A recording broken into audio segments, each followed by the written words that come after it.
The Force binds all things across the galaxy, connecting every living being in an invisible web of energy and destiny.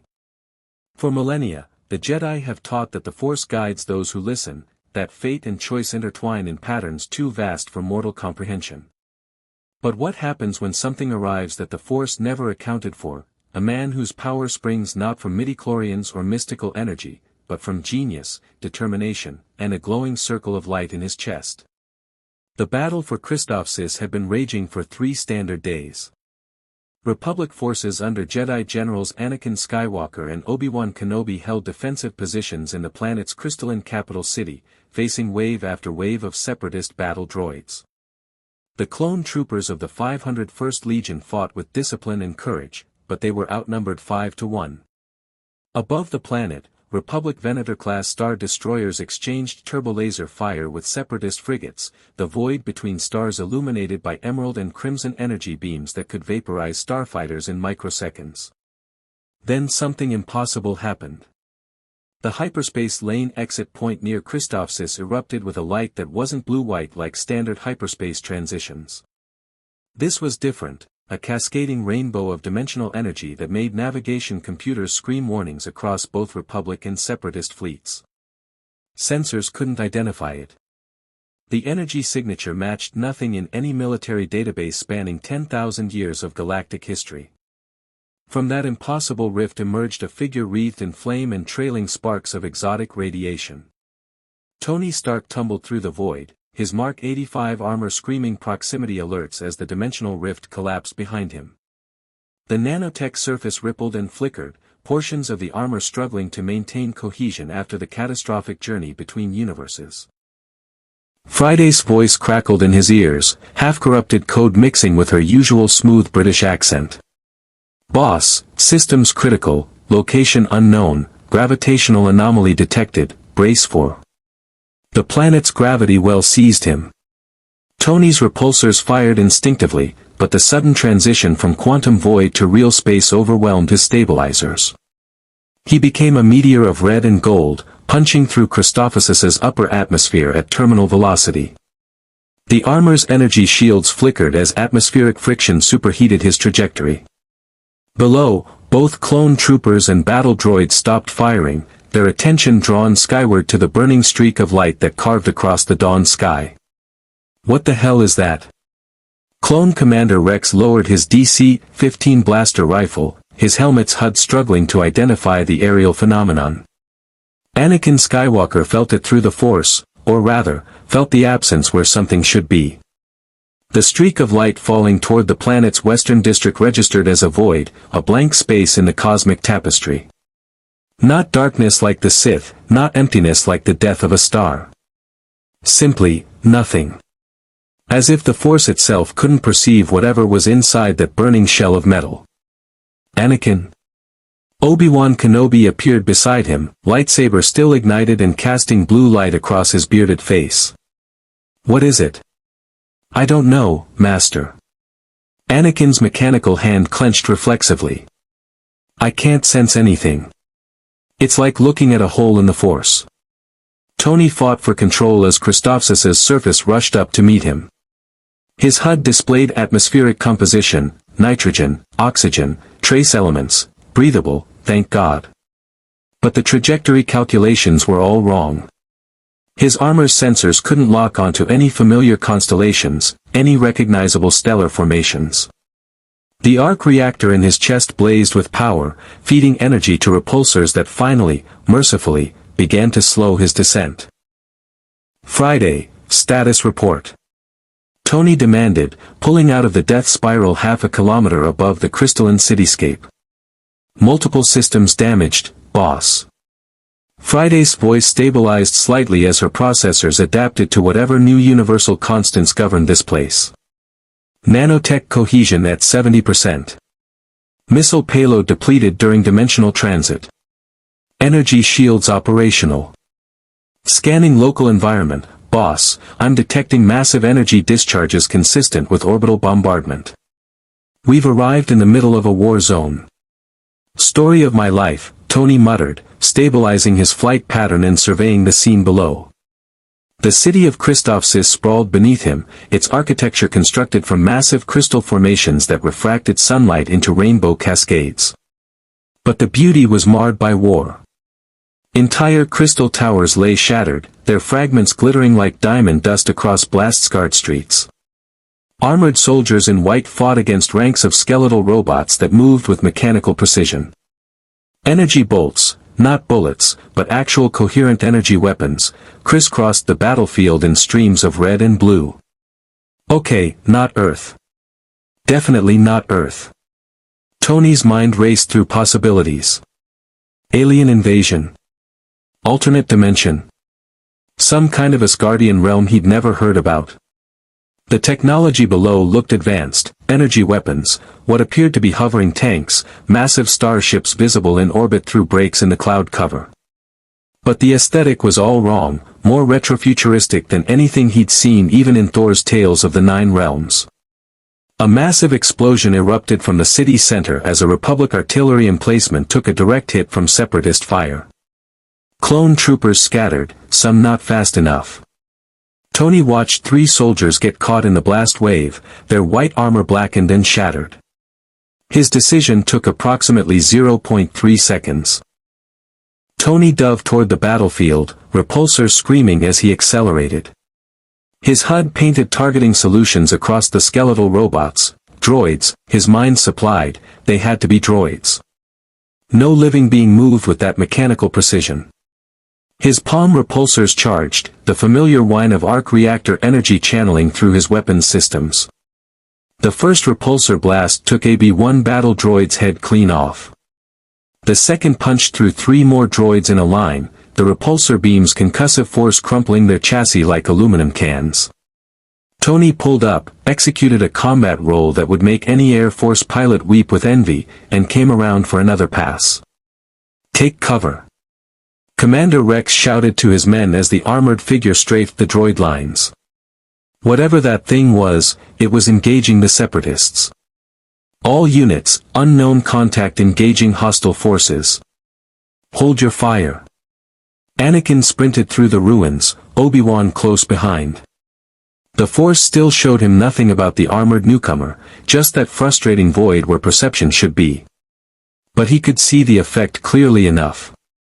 Droid after droid fell to precise energy blasts that seemed to come from the figure's hands and chest. The technology was incredible, individual flight capability, energy weapons integrated seamlessly into the armor, and that distinctive red and gold color scheme that stood out like a star against Christophsis' pale crystal skyline. Tony landed hard in the middle of a clone trooper defensive position, his armor's repulsors kicking up dust and crystal fragments. A dozen white-armored soldiers immediately trained their weapons on him, but didn't fire. They held discipline, waiting for orders. Professional soldiers, Tony noted. Good. Easy there, guys. Tony raised his hands slightly, palms forward but repulsor still charged. I'm here to help. Those tin cans out there are the bad guys, right? Identify yourself. Rex kept his rifle trained on the center of Tony's arc reactor. What army are you with? Army?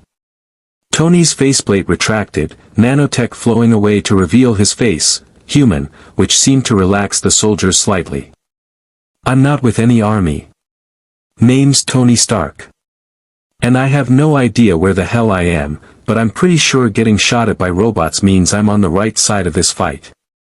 That's when Anakin Skywalker arrived, lightsaber blazing blue energy, and Tony Stark got his first look at a Jedi Knight.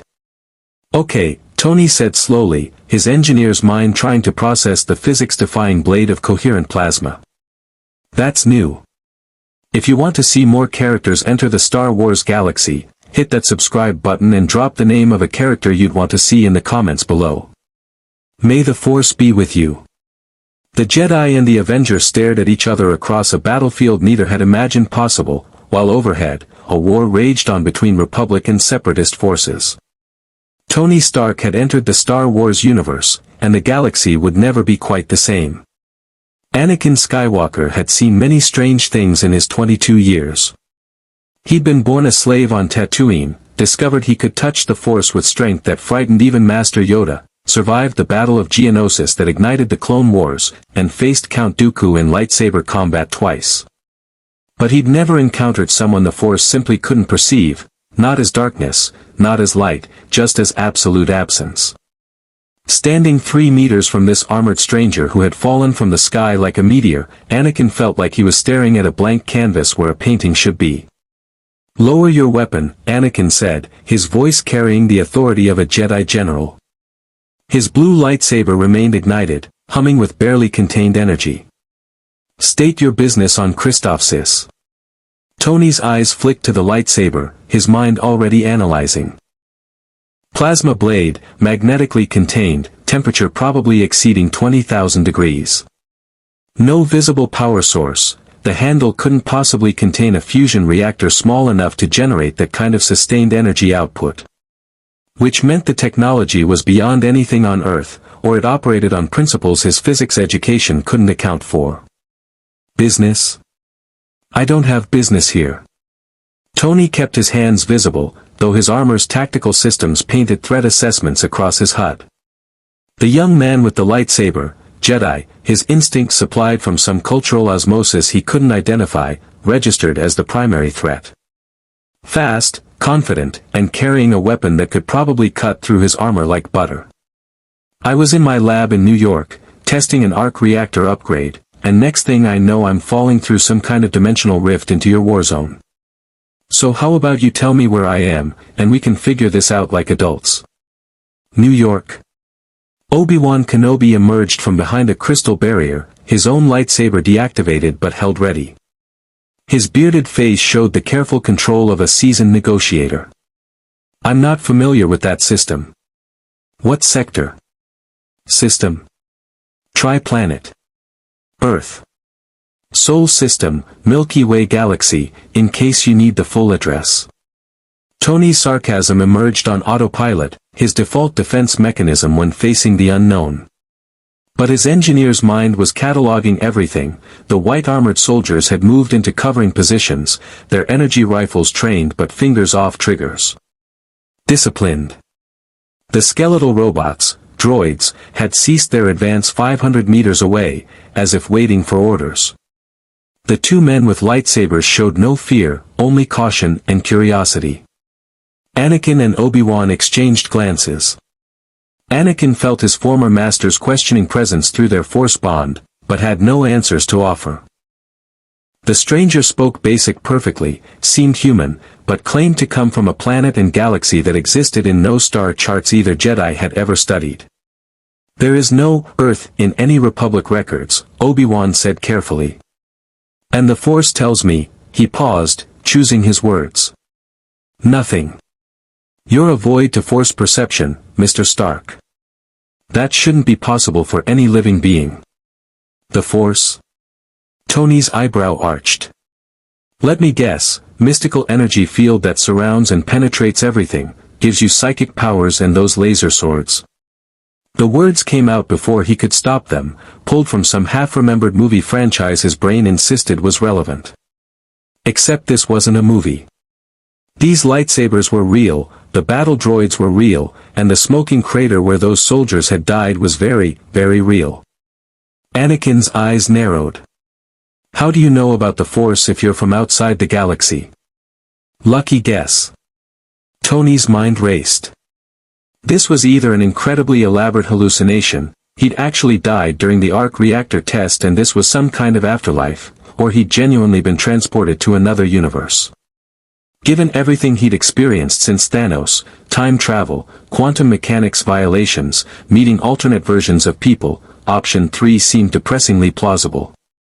Look, I don't know what happened or how I got here. But I do know those droids were shooting at your soldiers, so I intervened.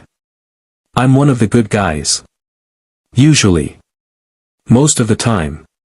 We should bring him to the command center, Obi-Wan suggested to Anakin, his tone measured. The Council will want to know about this, and standing in an active combat zone isn't conducive to detailed conversation. Agreed. Anakin deactivated his lightsaber with a snap hiss that made Tony's engineering instincts ache with curiosity. But he stays under guard. Rex, detail a squad to escort our guest. Yes, sir. Commander Rex signaled to 4 clone troopers who immediately formed up around Tony, their rifles lowered but ready. Move out. Tony let his faceplate flow back into place, the nanotech reforming seamlessly across his features. Through his HUD, Friday had been running continuous scans of the environment, analyzing everything from atmospheric composition to the energy signatures of the weapons around him. The data was fascinating and terrifying in equal measure. Boss, I've completed preliminary analysis, Friday's voice hummed in his ear, stable now after her systems had adapted.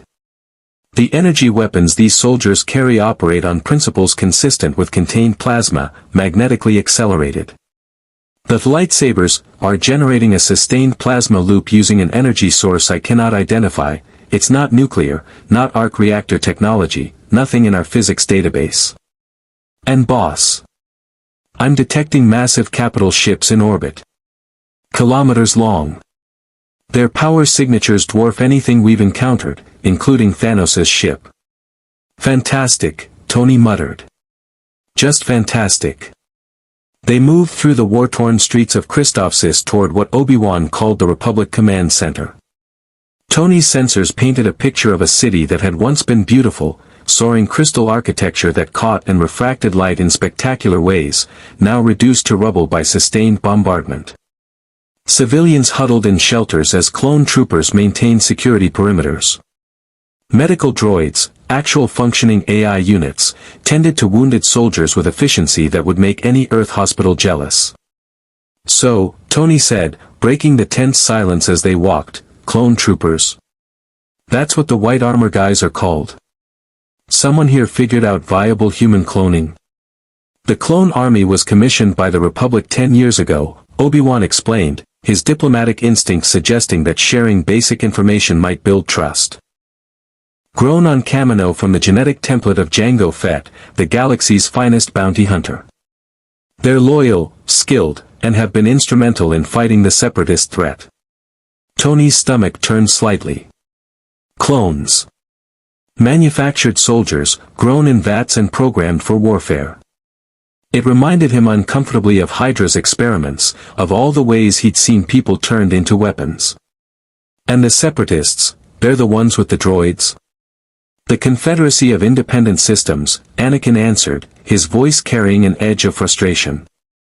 They claim the Republic is corrupt and broken, so they seceded and started a war. Backed by Trade Federation greed and led by Count Dooku, a former Jedi turned Sith. Sith. Another term that triggered that weird sense of recognition in Tony's mind. Evil Force users, Anakin said simply. They use the dark side, anger, fear, hatred. Everything the Jedi stand against. Tony processed this as they entered the command center, a reinforced structure of crystal and durasteel where holographic displays showed tactical information across a three-dimensional battlefield map. Officers in Republic uniforms coordinated artillery strikes and troop movements while clone commanders relayed orders to units across the city. It was organized chaos, military efficiency backed by technology that made Tony's fingers itch to examine every circuit and processor. A holographic figure materialized in the center of the command center, a robed woman with kind eyes and an air of authority. General Kenobi, General Skywalker. We've received reports of an unidentified combatant engaging Separatist forces. I trust you have the situation under control. Senator Amidala, Obi-Wan acknowledged. The situation is unusual. We've encountered someone who claims to be from outside the galaxy entirely. He arrived via some kind of spatial anomaly and engaged Separatist droids upon landing. The hologram turned toward Tony, and even through the flickering blue projection he could see her analytical gaze. I am Senator Padme Amidala of Naboo. You have my gratitude for aiding Republic forces, but I must ask, what are your intentions? Tony's faceplate retracted again. He believed in looking people in the eye when he talked to them, even if this particular person was a hologram. Intentions? Survive, figure out where I am, and find a way home. In that order. I'm not interested in your war, Senator. But I'm also not going to stand by and watch people die if I can help. A noble sentiment, Padme said. But these are dangerous times. Technology like yours could shift the balance of this war. Both the Republic and the Separatists would be very interested in acquiring it. Yeah, well, they can get in line behind every arms dealer and terrorist organization back home. Tony's voice carried iron certainty. My tech isn't for sale, isn't for trade, and definitely isn't going to be handed over to either side of a war I don't understand. No offense. Anakin studied Tony carefully. There was something about the man's defiance, his refusal to simply follow orders or bow to authority, that resonated. The Jedi Council often frustrated Anakin with their caution and dogma. This stranger, this Tony Stark, seemed to operate by his own rules, answerable to his own conscience. It was refreshing, even if it was also concerning. We should contact the Council, Obi-Wan said quietly to Anakin. Master Yoda will want to hear about this directly. Before Anakin could respond, alarms blared throughout the command center. A clone officer shouted from his station, incoming Separatist assault. 3 Munificent-class frigates dropping out of hyperspace. They're launching Vulture droid fighters, hundreds of them. The holographic tactical display erupted with red hostile markers descending from orbit. Tony's HUD synced automatically with the Republic's sensors, Friday integrating the data feed with frightening efficiency. He watched as waves of droid starfighters, sleek, deadly craft that transformed between flight and walking modes, screamed toward the city's defensive positions. All batteries, commence firing. The clone officer coordinated the anti-air response, but Tony could see the math. Too many targets, too few guns. The droids would break through. Obi-Wan's comlink crackled. General Kenobi, this is Shadow Squadron. We're engaging but we're outnumbered 10-1. We need reinforcements. Tony made his decision in the space between heartbeats. Friday, how's our flight capacity? Fully operational, boss. Repulsors are at 100%. Weapons. Palm repulsors and unibeam functional. Missiles depleted. Energy shields at full capacity. Tony's faceplate snapped back into place.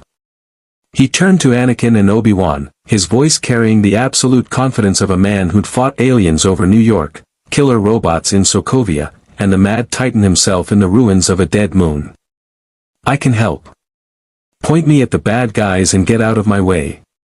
Anakin felt a surge of approval through the Force, not from Tony Stark himself, who remained that frustrating void, but from the situation, the moment, the potential. Against his better judgment and probably against what Obi-Wan would advise, Anakin grinned. Shadow Squadron is engaging Vulture droids over the Eastern District. Think you can keep up with Jedi starfighters? Tony's laugh echoed inside his helmet. Kid, I fought in the Battle of New York, held my own in Sokovia, and went toe-to-toe with Thanos. Your robot fighters don't scare me.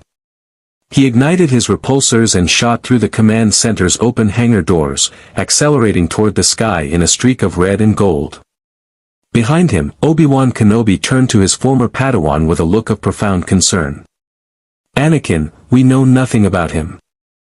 Sending him into battle. He's already in the battle, Master. Anakin watched Tony's trajectory arc toward the incoming droid fighters. And something tells me he's exactly what we need right now. High above Christophsis, Iron Man entered his first dogfight in the Star Wars universe, and the Clone Wars were about to get a lot more interesting. Tony Stark had fought in the skies over New York against a Chitauri invasion force that poured through a wormhole like a plague of alien locusts. He'd battled Ultron's drones over Sokovia while the city itself lifted into the stratosphere. He'd flown through the debris rings of Titan's shattered moon, trading fire with Thanos' warship. But nothing in his combat experience had prepared him for the sheer chaos of a Clone Wars space battle. Vulture droids filled the sky like a swarm of metallic wasps, their tri-wing designs folding and unfolding as they transformed between flight mode and walking configuration. They moved with the coordinated precision of networked AI, executing attack patterns that would be impossible for organic pilots. Their laser cannons painted the sky crimson, energy bolts that could punch through starfighter armor converging on Republic defensive positions and the handful of wedge-shaped fighters that Friday identified as V-19 Torrent starfighters, the Jedi's preferred craft. "Friday, give me threat assessment and targeting priority," Tony commanded as he accelerated through a cloud bank, his armor's sensors painting hostile signatures across his HUD. Scanning. Total hostile count, 347 Vulture droids. They're operating on a distributed tactical network, sharing targeting data in real time. Energy weapons consistent with plasma-based technology, velocity approximately 0.95 light speed. "Boss, these things are fast. Sublight engines are producing acceleration curves that exceed anything we encountered from Chitauri flyers." Noted. "Let's see how they handle Earth's finest." Tony burst from the clouds at Mach 3, his targeting systems locking onto a formation of 12 Vulture droids pursuing a damaged Republic starfighter. His palm repulsors charged, the familiar whine of arc reactor energy channeling through weapons systems that had been refined through a dozen iterations and countless battles. He fired. The repulsor beams lanced through vacuum, or rather, through Christophsis' upper atmosphere, and struck the lead Vulture droid dead center. The droid's shields flared for a microsecond before the repulsor blast's concussive force crumpled its central chassis. The machine tumbled from the sky trailing sparks and hydraulic fluid. "One down," Tony muttered, executing a combat roll that brought 2 more droids into his firing arc, 346 to go. The Vulture droids responded instantly. Their distributed network identified Tony as a high-priority target, unclassified combatant, advanced flight capability, demonstrated offensive capacity. 30 droids broke from their attack patterns and vectored toward him, their wing configurations adjusting for optimal pursuit geometry. Well, that got their attention. Tony pushed his repulsors to maximum output, accelerating hard. The G-forces would have killed an unprotected pilot, but his armor's inertial dampeners compensated, keeping the pressure survivable if brutally uncomfortable. Friday, evasive pattern Delta 7. His armor's flight systems took over, executing a randomized evasion sequence that had been programmed after studying Chitauri pursuit tactics.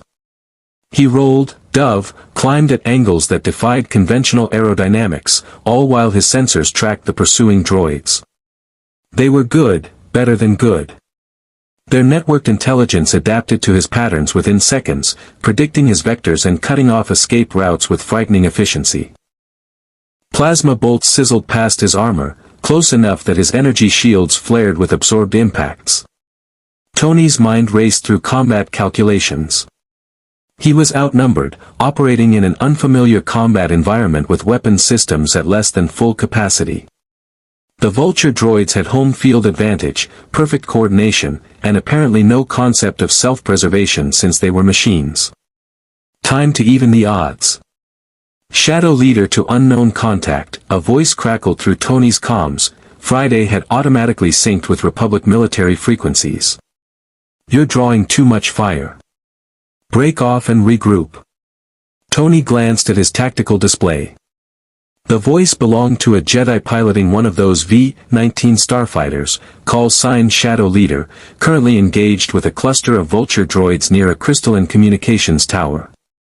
The Jedi's flying was impressive, impossibly precise maneuvers that suggested either superhuman reflexes or that Force thing giving them precognitive awareness.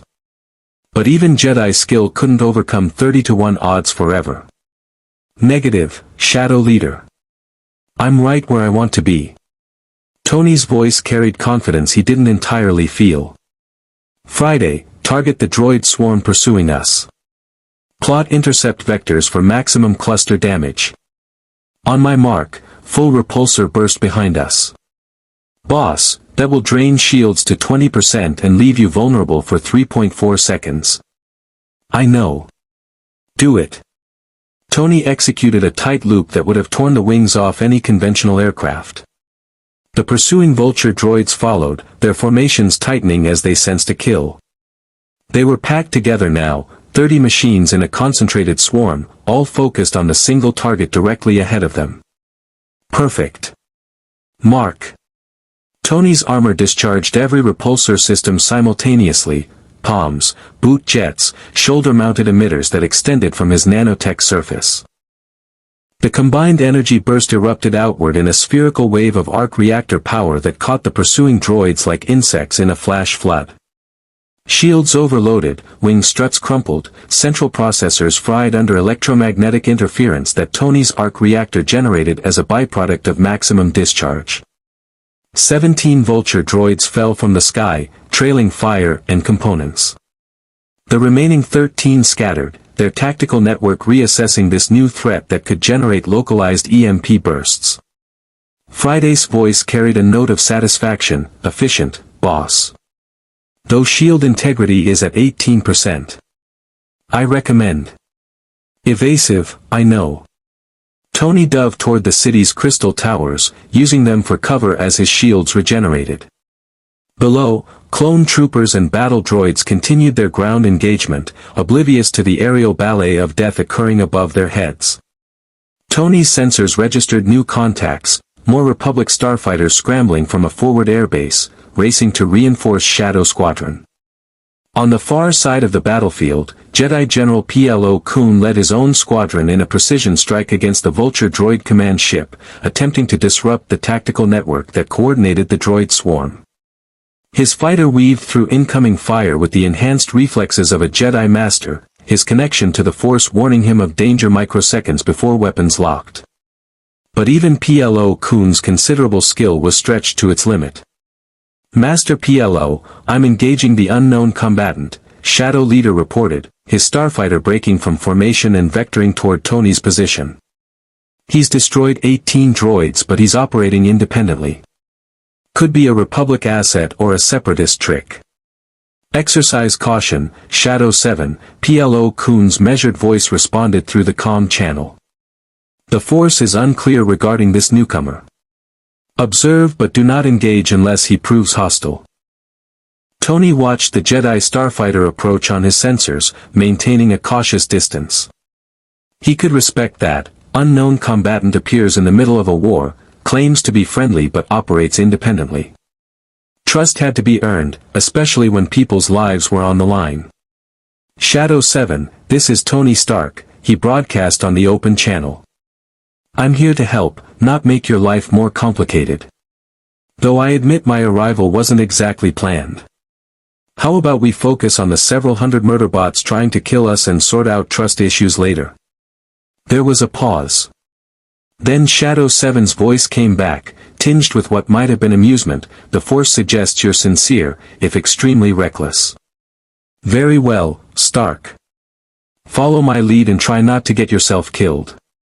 Vulture droids are programmed for kamikaze runs when conventional tactics fail. Kamikaze runs. Great. Tony's repulsors flared as he fell into formation beside the Jedi starfighter. Just like the Chitauri. I hate kamikaze runs. They flew together into the heart of the battle, Jedi pilot and Earth Avenger, an impossible partnership born from desperate necessity. Shadow 7's flying was like nothing Tony had ever encountered, not just skilled, but prescient. The Jedi anticipated enemy fire before weapons locked, dodged incoming plasma bolts with millisecond precision, and executed maneuvers that would be suicidal if he didn't somehow know exactly where every threat would be. The Force guides my actions, Shadow 7 explained when Tony asked over the comm, I don't think about where to fly. I feel it, trust it. The Force shows me the path. Tony's engineer's mind rebelled against that explanation. Mystical energy fields that granted precognition violated causality, thermodynamics, and about 17 other physical laws. But the evidence was right in front of him.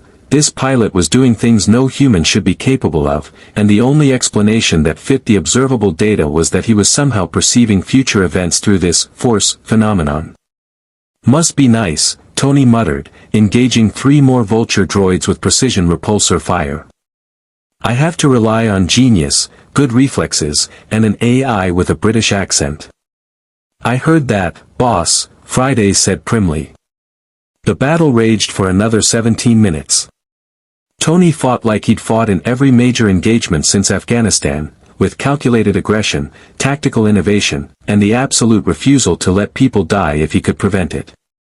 He learned on the fly, adapting to the Vulture droids' attack patterns, exploiting weaknesses in their networked coordination, using his armor's superior maneuverability to outflank formations before they could adjust. By the time PLO Kuhn strike team disabled the droid command ship, cutting the tactical network that coordinated the swarm, Tony had personally destroyed 43 Vulture droids. The remaining machines, operating on local processors without network coordination, became easy targets for Republic pilots who'd been fighting this war for 3 years. The sky above Christophsis cleared of hostile contacts. Tony landed back at the Republic Command Center, his armor scorched and damaged but functional. His arc reactor pulsed with steady light, having consumed approximately 8% of its total capacity during the engagement, power reserves that would last months before requiring replenishment. Clone troopers stared as he touched down, their helmets tracking this armored warrior who'd appeared from nowhere and turned the tide of an aerial battle. Anakin Skywalker was waiting, his expression unreadable. Impressive flying. You destroyed more droids than some of our veteran pilots. I've had practice. Tony's faceplate retracted. His face was lined with fatigue, but his eyes remained sharp. Your people okay? Any casualties? 3 starfighters lost, pilots recovered. 12 wounded on the ground from the initial bombardment. Thanks to your intervention, it could have been much worse. Anakin studied Tony carefully. In the Force, he still registered as nothing, that frustrating void, but his actions spoke clearly enough. This man had fought to protect Republic soldiers without hesitation, without demanding anything in return. The Council wants to speak with you. Master Yoda himself is interested in meeting someone the Force cannot perceive. Master Yoda? Tony's brain supplied an image he couldn't quite place, small, green, ancient. The words came unbidden, when 900 years old you reach, look as good you will not. He shook his head, dismissing the impossible recognition. Lead the way. They walked through the command center toward a holographic communications chamber. Obi-Wan Kenobi joined them, his expression carrying that careful diplomacy that suggested difficult conversations ahead. Mr. Stark, the Jedi Council sits on Coruscant, the Republic capital. They are the wisest and most powerful Force users in the galaxy. Their judgment will determine how the Republic responds to your presence. Judgment. Tony's voice carried an edge. I'm not on trial here. I helped your people. I didn't ask to be dropped into this war. Nevertheless, Obi-Wan continued, his tone patient, you possess technology that could alter the balance of the Clone Wars. Both the Republic and the Separatists would kill to acquire it. The Council needs to understand who you are and what you intend. Before Tony could respond, the holographic chamber activated. Blue-tinted figures materialized in a semicircle, 12 beings of various species, all wearing similar robes, all radiating an intensity of focus that Tony's instincts recognized as profound intelligence and power. At the center of the assembly sat a small figure with green skin, pointed ears, and eyes that held the weight of centuries. Master Yoda leaned on his gnarled walking stick and studied the void where Tony Stark stood, the absence in the Force where a human should be clearly visible. Interesting, this is, Yoda said, his voice carrying surprising depth for such a small frame. Come from beyond the galaxy, you claim. See you in the Force, I cannot. Explain yourself, you must. Who you are, and why here, the Force has brought you. Tony Stark met the gaze of the most powerful Jedi in the galaxy and answered with the simple truth that had defined him since a cave in Afghanistan. My name is Tony Stark. I'm an engineer, a futurist, and apparently the universe's favorite interdimensional tourist. I didn't ask to be here, I don't fully understand how I got here, and I definitely don't answer to councils or governments that think they have authority over me. His voice carried iron certainty, the confidence of a man who told governments, gods, and tyrants exactly where they could shove their demands. But I'm also someone who doesn't stand by while people die. So if you want my help in this war, we can talk. If you want to judge me, threaten me, or try to confiscate my technology, we're going to have a problem." The Jedi Council chamber fell silent. Across 12,000 light-years of holographic transmission, Master Yoda's ears twitched slightly, a gesture those who knew him recognized as profound interest. "A problem, you say?" Yoda's eyes gleamed with something that might have been amusement. "Much to discuss, we have. But first, know this you must, in the Force, avoid you are. Impossible, this should be. Understand it, we must. For if outside the Force's perception you exist, then ask ourselves we must, what else exists beyond what see and sense we can?" Tony felt the weight of that question. These Jedi, these Force users, believed their mystical energy field connected all things, bound the galaxy together in cosmic purpose. His mere existence challenged that fundamental assumption. He was proof that their understanding was incomplete, that their force wasn't as all-encompassing as they believed. He was a question mark in their cosmic equation, and questions had a way of leading to uncomfortable answers. "Then I guess we have a lot to discuss," Tony said. "Starting with exactly what this clone war is about, why armies of robots are trying to kill people, and how I can figure out a way home before I get too attached to your galaxy." Anakin Skywalker, standing beside this impossible visitor from beyond the stars, felt something shift in the Force, not around Tony Stark himself, but around the circumstances of his arrival. The future had changed. Paths that had been certain were now murky. Possibilities that hadn't existed moments before suddenly branched from this single moment. The Clone Wars had just become infinitely more complicated, and somewhere in the shadows of Coruscant, a Sith Lord named Darth Sidious felt that shift and began calculating how to turn this new variable to his advantage. The holographic Jedi Council chamber aboard the Republic Command Center hummed with tension. Tony stood in the center of the circular projection field, surrounded by 12 blue-tinted figures who represented the most powerful Force users in the galaxy. Their expressions ranged from curious to concerned to deeply skeptical.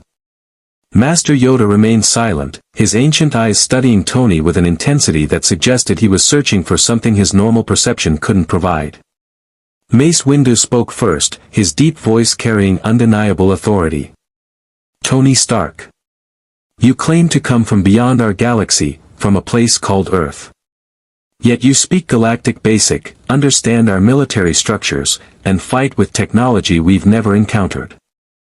Explain these contradictions." Tony had faced congressional hearings, weapons dealers, and gods. He knew when someone was probing for weakness, testing credibility. "The language thing? I have no idea. Maybe whatever dimensional rift brought me here included some kind of universal translation effect. Or maybe basic happens to be identical to English. One hell of a coincidence, but stranger things have happened. As for understanding military structures, armies are armies regardless of galaxy. People with guns facing other people with guns, someone giving orders, someone following them. Not complicated. And your technology? This came from Ki-Adi-Mundi, a Syrian Jedi master whose elongated skull housed a binary brain capable of processing multiple tactical scenarios simultaneously. The armor you wear contains a power source unlike anything in Republic databases. Our sensors detected energy readings consistent with sustained fusion reaction, yet your reactor is no larger than a human fist. That should be impossible. Should be, yeah. Tony's engineer pride kicked in despite the circumstances. Arc reactor technology. Miniaturized clean energy, self-sustaining palladium-based fusion reaction, generates 3.3 gigajoules per second. I invented it in a cave in Afghanistan with a box of scraps while terrorists were trying to kill me. Refined the design 17 times since then. It's not magic, it's not impossible, it's just really, really advanced engineering. Afghanistan? PLO Kuhn's calm voice carried curiosity. Another location from your homeworld? Yeah. Long story. Short version, weapons manufacturer becomes weapons, uses weapons to stop weapons dealers, ends up fighting aliens, gods, and eventually a purple titan trying to kill half the universe. Tony paused, realizing how insane that sounded. Look, my credentials aren't the issue here. I helped your people today. I destroyed 43 hostile droids and probably saved a dozen pilots. That should count for something. Obi-Wan Kenobi, physically present rather than holographic, stepped forward. Your assistance is appreciated, Mr. Stark. But you must understand our caution. The Clone Wars have raged for 3 years. Countless beings have died. Technology like yours could end this conflict, or make it catastrophically worse. We need to understand your intentions. My intentions? Tony's voice hardened. To survive. To figure out where the hell I am. And eventually, to get home. I have people waiting for me, friends, responsibilities, a life. I'm not interested in your war. But, he paused, choosing his words carefully. I'm also not going to stand by and watch people die if I can prevent it. That's not who I am. Yoda tapped his walking stick against the holographic floor, drawing all attention. Noble, your words sound. But know you must, in wars, good intentions lead to dark places. The path to the dark side, paved with good intentions it is. Power like yours, tempting it becomes.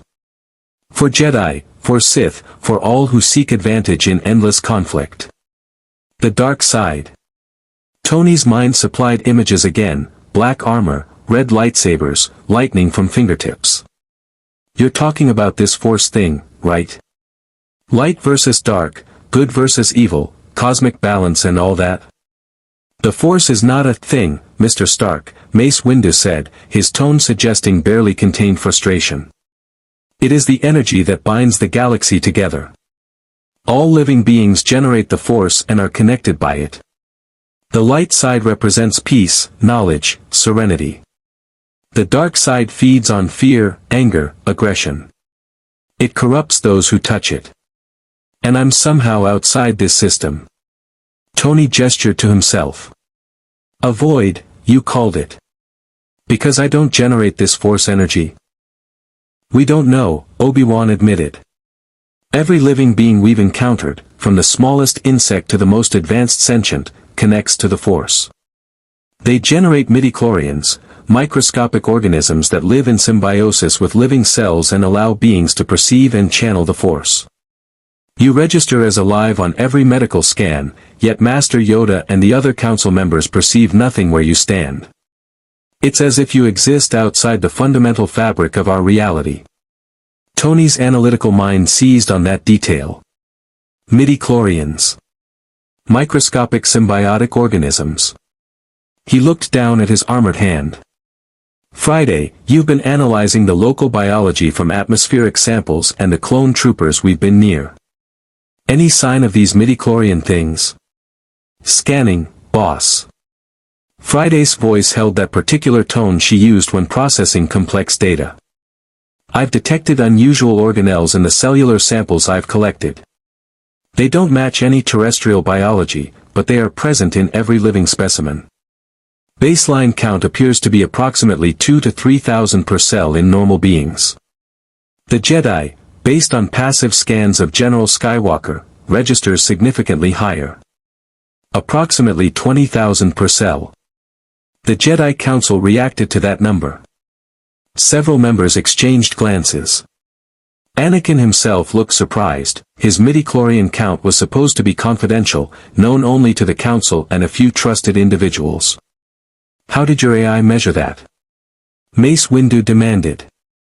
Passive sensor scans, Tony answered, his mind racing through implications. Friday's medical scanners are designed to analyze biological threats, toxins, cellular abnormalities. If these midichlorians are as ubiquitous as you say, she'd pick them up automatically. And if Anakin here has 20,000 per cell, I'm guessing that's significant. The highest count ever recorded, Yoda said quietly. Even among the most powerful Jedi, 10 to 12,000 is exceptional. Young Skywalker's potential is unprecedented. Tony turned to study Anakin more carefully. The young Jedi met his gaze evenly, showing no embarrassment or pride, just the calm acceptance of someone who'd lived with that knowledge his entire life since the Jedi found him. But Tony's instincts, honed through years of reading people and recognizing talent, picked up something else. Underneath the calm exterior was pressure, expectation, the weight of being called the Chosen One, without fully understanding what that meant. Tony knew something about living up to impossible expectations. "So let me get this straight," Tony said, turning back to the council. "You're worried about my technology falling into the wrong hands because it could shift the war. But you've got a kid with unprecedented cosmic power leading clone armies into battle, and that's somehow less concerning?" "Anakin Skywalker is a Jedi Knight," Mace Windu said firmly. "He has been trained in the ways of the Force, taught to resist the dark side, and proven himself countless times. He serves the Republic and the light. He's also, 22? 23? Tony's voice carried concern, not judgment. "I was a weapons dealer at that age, thought I was saving the world by building bigger bombs. Took getting blown up and nearly dying for me to realize I was part of the problem. No offense, Anakin, but putting that much power and responsibility on someone so young is a recipe for disaster." Anakin's jaw tightened. "I can handle it. I'm sure you think you can." Tony's tone softened slightly. "That's exactly what worries me." "Enough," Yoda commanded, his voice cutting through the rising tension. "Debate young Skywalker's path, we will not. Focus we must on the matter before us, this visitor from beyond, and what his presence means." "Master Yoda is correct," Obi-Wan interjected diplomatically. "Mr. Stark, the Council needs to make a decision regarding your status. The Republic is at war. We cannot allow advanced technology to roam freely, especially technology we don't understand. Yet we also cannot treat you as a prisoner when you've aided our forces. What do you propose?" Tony had been expecting this. He'd dealt with governments trying to control his technology since he first became Iron Man's shield, the US military, the UN, everyone wanted the armor, wanted the arc reactor, wanted to dictate how he used his inventions. He'd always refused, and he wasn't about to start compromising now just because he was in a different galaxy. "Here's my proposal," Tony said, his voice carrying the absolute certainty of someone drawing a line in the sand. "I keep my armor, keep my independence, and you stop treating me like a weapon you can requisition. In exchange, I'll help where I can, tactical advice, limited technical assistance, combat support when civilians are in danger. But I don't take orders, I don't hand over my tech, and I reserve the right to walk away from any situation that crosses my ethical lines." "Unacceptable," Mace Windu said immediately. "You're asking for complete autonomy while operating in Republic territory during wartime. That's a security nightmare. Then we have a problem." Tony's faceplate began flowing back into place. "Because I'm not spending whatever time I'm stuck in this galaxy as someone's pet consultant or having clone troopers following me around like I'm a criminal. I came from a dimension where I fought to protect people's freedom. I'm not about to give up my own just because your council thinks they have authority over me." "Mr. Stark," Obi-Wan began, but Tony was already activating his repulsors. "Thanks for the conversation, but I think we're done here. I'll find my own way in this galaxy. When you're ready to treat me like an ally instead of a threat, you know how to reach me." His HUD had already mapped potential exit vectors. The command center's hangar doors were open, his flight systems fully charged. "Friday, plot a course away from Republic-controlled territory. Let's find somewhere we can think without armed guards and mystical councils judging our existence." "Boss, inadvisable," Friday warned. "We have limited resources, no local currency, and no understanding of galactic navigation. This galaxy is massive, 70 billion star systems according to scans. We need allies. We'll figure it out. We always do. Wait." Anakin's voice carried command, but also something else, understanding. He stepped forward, positioning himself between Tony and the exit. "You're right. The Council is treating you like a threat instead of someone who helped us. That's not fair.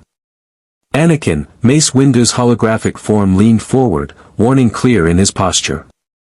But Anakin continued, his voice steady. Mr. Stark aided Republic forces without hesitation. He destroyed over 40 Vulture droids and helped turn the tide of a battle we were losing. He's asked for nothing except to be treated with respect. If we can't grant that, then we don't deserve his help. Yoda studied his young protege carefully. Anakin Skywalker had always been impulsive, quick to defend those he felt were being treated unjustly. It was one of his greatest strengths and his most concerning weakness. But in this case, perhaps the young Jedi saw something the Council's caution had obscured. A point, young Skywalker makes, Yoda said slowly. Too quickly to judgment, we have rushed. Earned trust through action, Mr. Stark has. Perhaps offer him respect we should, rather than suspicion. Mace Windu looked like he wanted to argue, but Yoda's word carried immense weight on the Council. After a long pause, the senior Jedi Master nodded. Very well. Mr. Stark, the Council will grant you provisional autonomy. You may keep your armor and technology.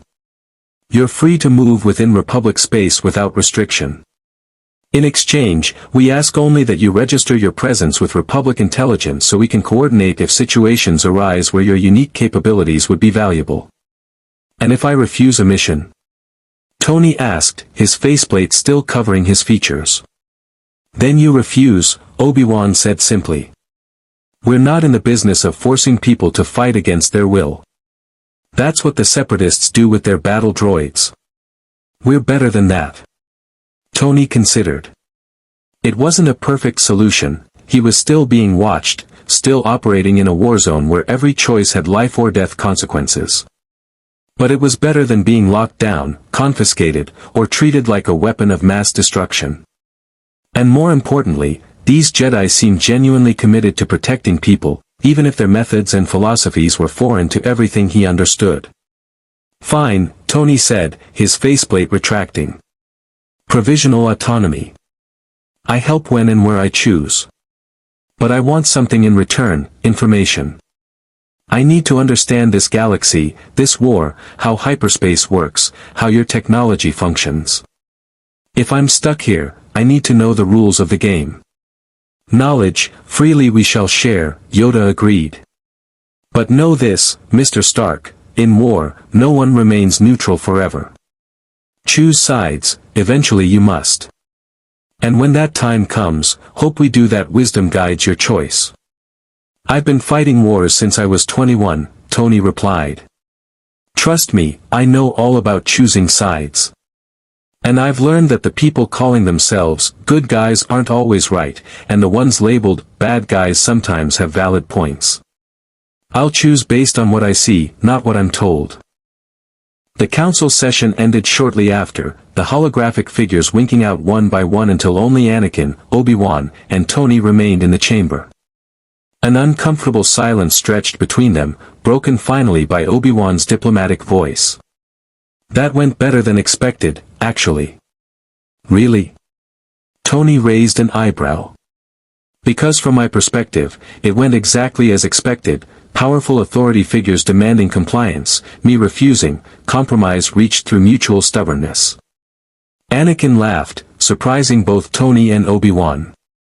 You know, I like you, Stark. You don't bow to anyone, not even Master Yoda. That takes guts. Or stupidity, Obi-Wan muttered. The line between the two is often quite thin. Tony found himself grinning despite the circumstances. Story of my life. So, where do we start? You promised me information, and I've got about 10,000 questions about this galaxy, starting with how faster-than-light travel works and ending with whether you've got decent coffee anywhere in this star system. Coffee? Anakin looked puzzled. CAF, Obi-Wan translated. We have CAF. Though I suspect it's not quite what you're used to.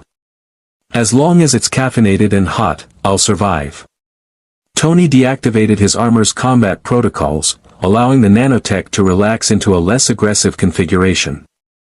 "All right, Jedi. School me. What exactly have I fallen into?"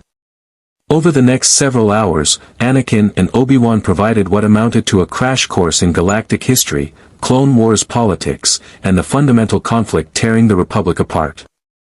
Tony listened, his engineer's mind cataloging information, identifying patterns, recognizing the hallmarks of a conflict that had been carefully orchestrated by someone with access to both sides. And in the back of his mind, one thought kept recurring: this war doesn't make sense. Someone's playing both sides. Someone with power, patience, and a plan that extends far beyond battlefield victories. Tony Stark had fought Hydra long enough to recognize a conspiracy when he saw one. The Clone Wars had all the hallmarks: manufactured crisis, enemies who seemed perfectly designed to threaten the Republic without destroying it, and leaders on both sides who benefited from continued conflict. Someone was pulling strings, and Tony intended to find out who. But first, he needed to survive long enough to ask the right questions.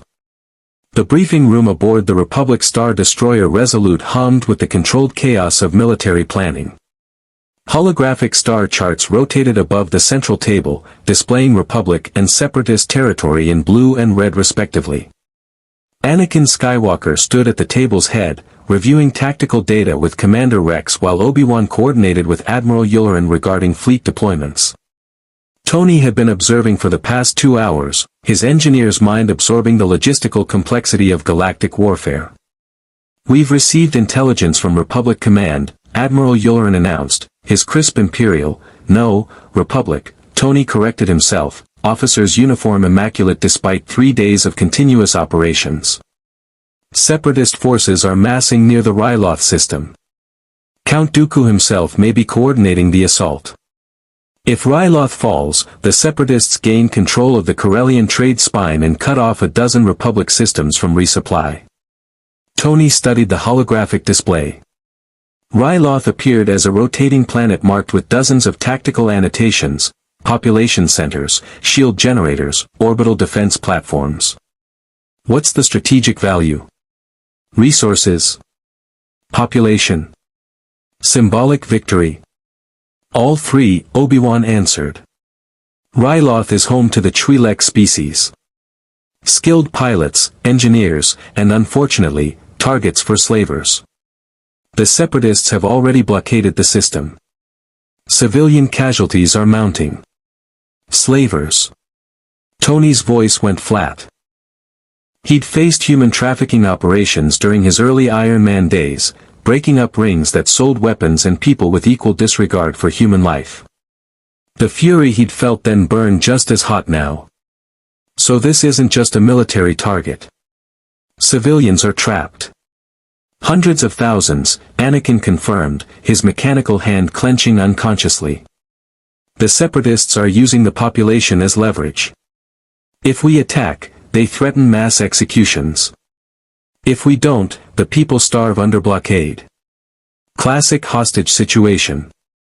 Tony's tactical mind engaged fully. No good options, only least bad choices. "What's the Republic's plan?" "We're assembling a fleet for direct assault," Admiral Yularen said. 3 Venator-class star destroyers, support frigates, and 2 full fighter squadrons. General Skywalker and General Kenobi will lead the operation.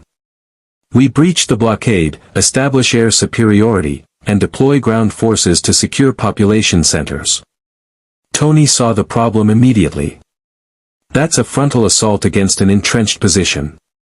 You'll take massive casualties before you even reach orbit. They'll see you coming from halfway across the system.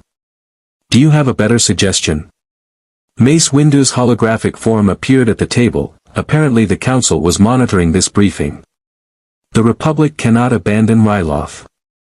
The political and moral costs would be catastrophic. Tony studied the tactical display, his mind running through scenarios at the same accelerated pace that had solved problems from Afghanistan to Sokovia.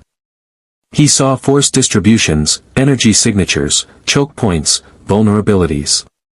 His HUD, still active even with his faceplate retracted, painted probability curves across the holographic battlefield. Friday, analysis. What's the Separatist blockade composition? Scanning available intelligence, boss. Primary blockade consists of one Lucahulk-class battleship, 3,000 meters diameter, heavy shields, 1,000+ fighter complement. Supporting vessels include 6 Munificent-class frigates and estimated 400 Vulture droids on combat patrol. The battleship is generating an interdiction field that prevents hyperspace jumps within the system's inner planets. Interdiction field. Tony looked at Obi-Wan. That's the thing keeping you from just jumping past the blockade directly to the planet? Precisely. Gravity well projectors create artificial mass shadows that mimic stellar bodies. Any ship attempting hyperspace transit would be pulled from hyperspace prematurely, likely into the path of Separatist weapons. We'd be destroyed before we could maneuver. Tony's mind assembled a plan with the kind of inspired recklessness that had defined his career as Iron Man. It was dangerous, probably insane, and had maybe a 30% chance of success. Which meant it was exactly the kind of plan he specialized in. What if you didn't have to fight through the blockade? Tony said slowly. What if someone disabled the interdiction field and created a gap in their fighter screen? Could your Star Destroyers jump directly to low orbit? Anakin leaned forward, interest sparking in his eyes. Theoretically, yes. But disabling the interdiction field means infiltrating a Lucahulk-class battleship. That's over 3 kilometers of corridors, thousands of battle droids, and security systems designed to repel boarding actions. It would take an entire commando team. Or one very motivated guy in very advanced armor. Tony's repulsors hummed to life, lifting him half a meter off the deck in demonstration. I can reach speeds conventional fighters can't match. I'm small enough to avoid most targeting systems. And my arc reactor generates enough power to overload their shield harmonics if I can get close enough to their reactor core. Absolutely not, Obi-Wan said immediately. That's a suicide mission. Even if you reached the ship, you'd be facing thousands of battle droids, destroyer droids with personal shields, and likely Separatist officers with military-grade weapons. One man against an entire battleship is standard Tuesday for me, Tony interrupted. I flew a nuclear missile through a wormhole into an alien mothership over New York. I fought Thanos on his home turf. I've made a career out of suicide missions that somehow work out. Usually with significant property damage, but they work. This isn't your dimension, Mr. Stark, Mace Windu's hologram said, his voice heavy with concern. You don't have backup, no support infrastructure, no one to extract you if things go wrong. And they will go wrong. Then I'll improvise. It's kind of my thing. Tony turned to Anakin. You said there are hundreds of thousands of civilians trapped down there. How many die if we sit here debating while the Separatists tighten their grip? Anakin's jaw tightened. He understood that calculation intimately, the cost of hesitation measured in lives. Estimates suggest 5,000 per day from starvation, medical emergencies, and Separatist occupation forces. More if they begin systematic executions. 5,000 people. Tony's voice went quiet. Every day we wait. That's unacceptable. Commander Rex spoke up, his clone trooper pragmatism cutting through the debate. Sir, if Mr. Stark can disable their interdiction field even for 60 seconds, we could jump our entire fleet directly into low orbit. It would bypass 90% of their defenses and put us in position to deploy ground forces immediately. It's tactically sound. It's also asking him to sacrifice himself, Obi-Wan countered. We've known Mr. Stark for less than a standard day. This isn't his war, not his responsibility. Maybe not. Tony met Obi-Wan's gaze steadily. But I made a promise to myself a long time ago. When I have the power to save lives and I don't use it, those deaths are on me. I can disable that interdiction field. Which means I have to. The briefing room fell silent. Anakin studied Tony with new understanding. This wasn't bravado or recklessness. It was responsibility, the kind that came from hard-earned wisdom rather than youthful idealism. Tony Stark understood what it meant to have power and the moral obligation that came with it. "I'll go with you," Anakin said suddenly. "My starfighter can provide cover, draw their attention while you infiltrate." "Anakin," Obi-Wan began. "Master, we need this plan to work. And if Mr. Stark is willing to risk his life for people he's never met, the least I can do is provide support." Anakin's tone carried finality. "Besides, someone needs to extract him once the interdiction field drops. He won't know hyperspace jump coordinates or fleet rendezvous points." Obi-Wan looked between his former Padawan and this impossible visitor from beyond the stars. Both had the same determined expression, the same willingness to charge into danger for strangers. It was admirable and infuriating in equal measure. "Very well," Obi-Wan conceded. "But I'm coming too. If this goes wrong, and the odds suggest it will, you'll need experienced backup." "The mission parameters are set then," Admiral Yularen said, his military professionalism overriding personal concerns. "Mr. Stark infiltrates the Separatist battleship, disables the interdiction field. Generals Skywalker and Kenobi provide fighter cover and extraction. Once the field drops, the fleet jumps directly to Ryloth orbit and commences ground assault. Timing will be critical. We'll have perhaps 90 seconds before the Separatists re-establish interdiction." "Plenty of time," Tony said with confidence he didn't entirely feel. "Friday, start calculating approach vectors and shield harmonics. I want to know exactly where their reactor core is located and the fastest route to reach it." "Already working on it, boss. Based on similar battleship designs in the Republic database, the reactor core should be located in the central sphere, approximately 1,500 meters from the outer hull. You'll need to penetrate multiple bulkheads and disable security systems." "Can you hack their systems?" "Unknown. Their computer architecture is based on binary processors but the coding language is unfamiliar. I can attempt intrusion, but I'll need direct interface access." Tony turned to Rex. "Your clone troopers use those energy weapons, blasters. I'm going to need one. My repulsors are great for ship-to-ship combat, but if I'm fighting in corridors, I need something with more precision and less collateral damage." Rex unholstered his DC-17 hand blaster and handed it over. "It's set to kill. Center mass for battle droids, headshots for organic targets. Power pack is good for 50 shots. After that, you're on your own." Tony hefted the weapon, his HUD immediately analyzing its weight distribution and energy signature. Plasma-based, magnetically accelerated, effective range about 60 meters. Not bad. Friday, integrate targeting solutions into my HUD. Integration complete. You're basically holding a very hot flashlight that shoots murder, boss. That's the best kind of flashlight. Tony holstered the blaster in a magnetic clamp his armor generated. "When do we leave?" "Fleet departs in 4 hours, Admiral Yularen said. That gives us time to review approach vectors and coordinate with Republic forces already in the Ryloth system, resistance fighters and a small garrison that's been holding out against the occupation." 4 hours. Tony nodded. "I need to make some modifications to my armor. Where can I work?" Anakin gestured toward the corridor. "The Resolute has maintenance bays with full fabrication equipment. We can manufacture replacement parts for starfighters, weapons, even clone armor. Your arc reactor technology might be beyond us, but standard tools should be available." They walked through the Star Destroyer's corridors, clone troopers snapping to attention as Jedi generals passed. Tony noticed how the soldiers moved, perfect discipline, identical mannerisms, the eerie uniformity of beings grown from the same genetic template. It was disturbing on a fundamental level, this army of manufactured men programmed for warfare. "You said these clone troopers were grown on Kamino," Tony said quietly. "That's just, accepted here. Growing human beings for war.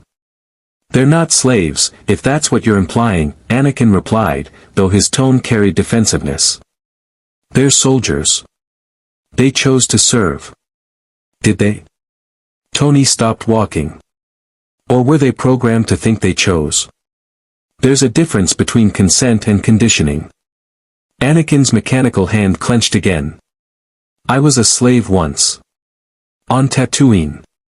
I know what it means to have no choice, no freedom. The clones aren't like that. They have personalities, friendships, individual thoughts. Rex is one of my closest friends. He's not property. I'm not saying they're property. I'm saying creating sentient beings specifically for warfare crosses ethical lines that should make everyone uncomfortable. But, Tony held up a hand before Anakin could argue. That's a conversation for another time.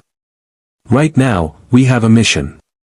They reached the maintenance bay, a cavernous space where clone engineers worked on damaged starfighters and weapons systems.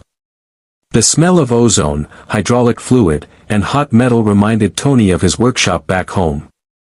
For a moment, homesickness hit him with unexpected force, his actual workshop, with Jarvis's voice, his tools, the familiar chaos of half-finished projects and schematics projected across every surface. You okay? Anakin asked, noticing Tony's momentary pause. Yeah. This reminds me of home. My workshop. I spent more time there than anywhere else. Tony shook off the melancholy. Let's get to work. I need to reinforce my armor's shield emitters and modify my repulsor output for close-quarters combat. Those Vulture droids taught me that your energy weapons pack more punch than Chitauri weapons. I need to be ready for sustained fire. Anakin watched as Tony immediately began disassembling portions of his armor with practiced efficiency, the nanotech flowing away to reveal internal components that defied everything Anakin understood about technology. The arc reactor glowed with steady blue-white light, its energy output somehow contained within a housing smaller than Anakin's fist. How does it work? Anakin couldn't help asking. That reactor. Master Yoda said it generates power equivalent to a small starship engine, but it's tiny. Miniaturized fusion reaction using a palladium-based arc, Tony explained while adjusting shield harmonics. The palladium core creates a sustained electromagnetic field that contains the reaction. New element I synthesized, actually, vibranium-enhanced design based on my father's research. It's self-sustaining, generates minimal radiation, and theoretically could run for decades without refueling. Your father helped design it. In a way. He left me his research after he died. Took me years to understand what he was really working on. Tony's voice carried complicated emotions, pride, regret, unresolved issues that even genius couldn't solve. Parents are complicated. Even brilliant ones. Especially brilliant ones. Anakin thought of his own mother, left behind on Tatooine when the Jedi took him for training. Yeah. They are. They worked in companionable silence for a while, Tony making modifications while Anakin observed and occasionally handed over tools. The young Jedi found himself fascinated by Tony's approach, no meditation, no connection to mystical forces, just pure analytical problem-solving backed by hands-on engineering. It was refreshingly direct compared to the Jedi's reliance on the Force for guidance. Can I ask you something? Anakin said eventually. Why are you really doing this? The mission to Ryloth. You don't owe the Republic anything. You could stay safe, work on finding a way home, avoid the war entirely. Tony paused, a circuit board hovering in his armored hand. You know what I did before I became Iron Man? I built weapons. Bombs, missiles, systems designed to kill people efficiently. I told myself it was for defense, for peace, for protecting Americans from threats. Then I got blown up by one of my own weapons, spent 3 months in a cave with shrapnel moving toward my heart, and realized I'd been lying to myself. I was a merchant of death, profiting from fear and conflict. He reconnected the circuit board, his movements precise. When I got out, I decided that if I had the power to protect people instead of killing them, that's what I'd do. Even if it's dangerous. Even if it costs me. Because power without responsibility is just tyranny wearing a friendly face. Anakin absorbed those words. They echoed something deep within him, the burden of power, the moral obligation it created. The Jedi taught detachment, emotional control, surrender to the Force's will. But Tony Stark spoke of something more immediate, more personal. The responsibility of choice. The Jedi Council would say you're letting emotion drive your decisions, Anakin observed. And I'd say emotion is what makes us human. Or sentient, whatever.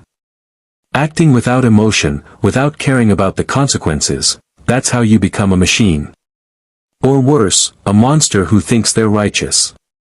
Tony finished his modifications and reactivated his armor's full systems. Test complete.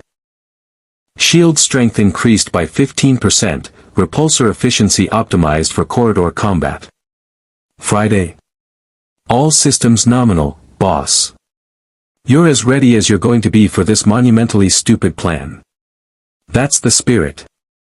Tony's faceplate retracted, revealing a grin that was equal parts confidence and recklessness. Let's go save some people. 4 hours later, the Republic fleet dropped out of hyperspace at the edge of the Ryloth system. Ahead, the Separatist blockade waited like a steel wall across the stars, the massive Lucahulk battleship at its center, surrounded by frigates and swarms of Vulture droids. On the planet's surface, hundreds of thousands of Twi'leks waited, hoping for rescue that might never come. Tony Stark launched from the Resolute's hangar bay, his armor blazing with arc reactor light, and accelerated toward impossible odds with the kind of stubborn determination that had defined every major decision since that cave in Afghanistan. Behind him, Anakin and Obi-Wan followed in their Jedi starfighters, ready to cover his approach or die trying. The Battle of Ryloth was about to begin, and Tony Stark was betting everything on a plan that his AI had calculated at 32% success probability. He'd faced worse odds before. Usually. The void between the Republic fleet and the Separatist blockade stretched across thousands of kilometers, a black canvas dotted with distant stars and the burning engines of warships positioning for battle. Tony accelerated through vacuum at speeds that made his earlier atmospheric flight look pedestrian, his repulsors pushing him past Mach 10 as he became a streak of red and gold against the darkness. Behind him, Anakin and Obi-Wan's Jedi starfighters struggled to maintain formation, their sublight engines howling with effort. "Mr. Stark, you're exceeding our maximum pursuit speed," Obi-Wan's voice crackled through the comm. "We can't provide adequate cover if you're 3,000 kilometers ahead of us." "Then fly faster," Tony shot back, his HUD painting threat assessments across the battle space. The Lucahulk battleship dominated his sensors, a massive donut-shaped vessel whose central sphere housed the command center and, according to Friday's analysis, the reactor core he needed to destroy. Vulture droids swarmed around it like insects protecting a hive, their sensors already detecting his approach and calculating intercept vectors. "Separatist forces are launching fighters," Admiral Yularen reported from the Resolute. "Count is 463 Vulture droids vectoring toward your position. They'll reach engagement range in 90 seconds. Friday, evasive pattern and countermeasures. I need to get past those droids without getting shredded. Boss, at our current velocity, evasive maneuvers will tear the armor apart. Recommend reducing speed to Mach 7 and deploying flares to confuse targeting systems. We don't have flares. Then I recommend praying to whatever deity governs stupidly brave people in power armor." Tony grinned inside his helmet. That's the spirit. He adjusted his trajectory, angling toward a debris field left over from some previous battle, shattered starfighter hulls, destroyed droid components, fragments of larger vessels that had been torn apart by turbolaser fire. Change of plans. I'm going through the debris. Let's see how good their targeting is when they have to avoid obstacles. He dove into the floating graveyard at full speed, his armor's sensors painting collision warnings across every square centimeter of his HUD. Tony threaded between destroyed fighters, rolled under a tumbling piece of hull plating the size of a city bus, and used a destroyed Republic cruiser's reactor housing as cover while the first wave of Vulture droids opened fire. Crimson plasma bolts sizzled through vacuum, superheating metal debris and creating expanding clouds of vaporized alloy. Tony's shields flared as several shots clipped his trajectory, energy dissipating across electromagnetic barriers that Friday had optimized during the maintenance bay modifications. The impacts drained his shield capacity by 12%, but he was through the worst of it, emerging from the debris field with clear space between him and the Lucrehulk. Anakin's starfighter burst from the debris field moments later, his Jedi reflexes allowing him to navigate obstacles that would have killed any normal pilot. Obi-Wan followed, his flying somehow both more cautious and equally effective. Together, the three of them accelerated toward the battleship while hundreds of Vulture droids converged on their position. "This is where it gets interesting," Tony muttered. His HUD painted targeting solutions across the pursuing droids, too many to engage individually, too coordinated to simply outfly. He needed a force multiplier, something that would thin their numbers before they overwhelmed him through sheer volume of fire. Friday, the Lucrehulk's shields. "You said they're generating a spherical barrier around the entire ship?" "Correct. Standard Separatist deflector shields, frequency modulated to prevent sustained weapons fire from penetrating." "But boss, there's a gap, a small window where the shields attenuate to allow their own fighters to pass through. If we can hit that window, we use their own shield harmonics against them." Tony's mind raced through the physics. Deflector shields worked by creating electromagnetic barriers tuned to specific frequencies. But those barriers had to allow friendly forces passage, which meant temporary gaps, predictable patterns.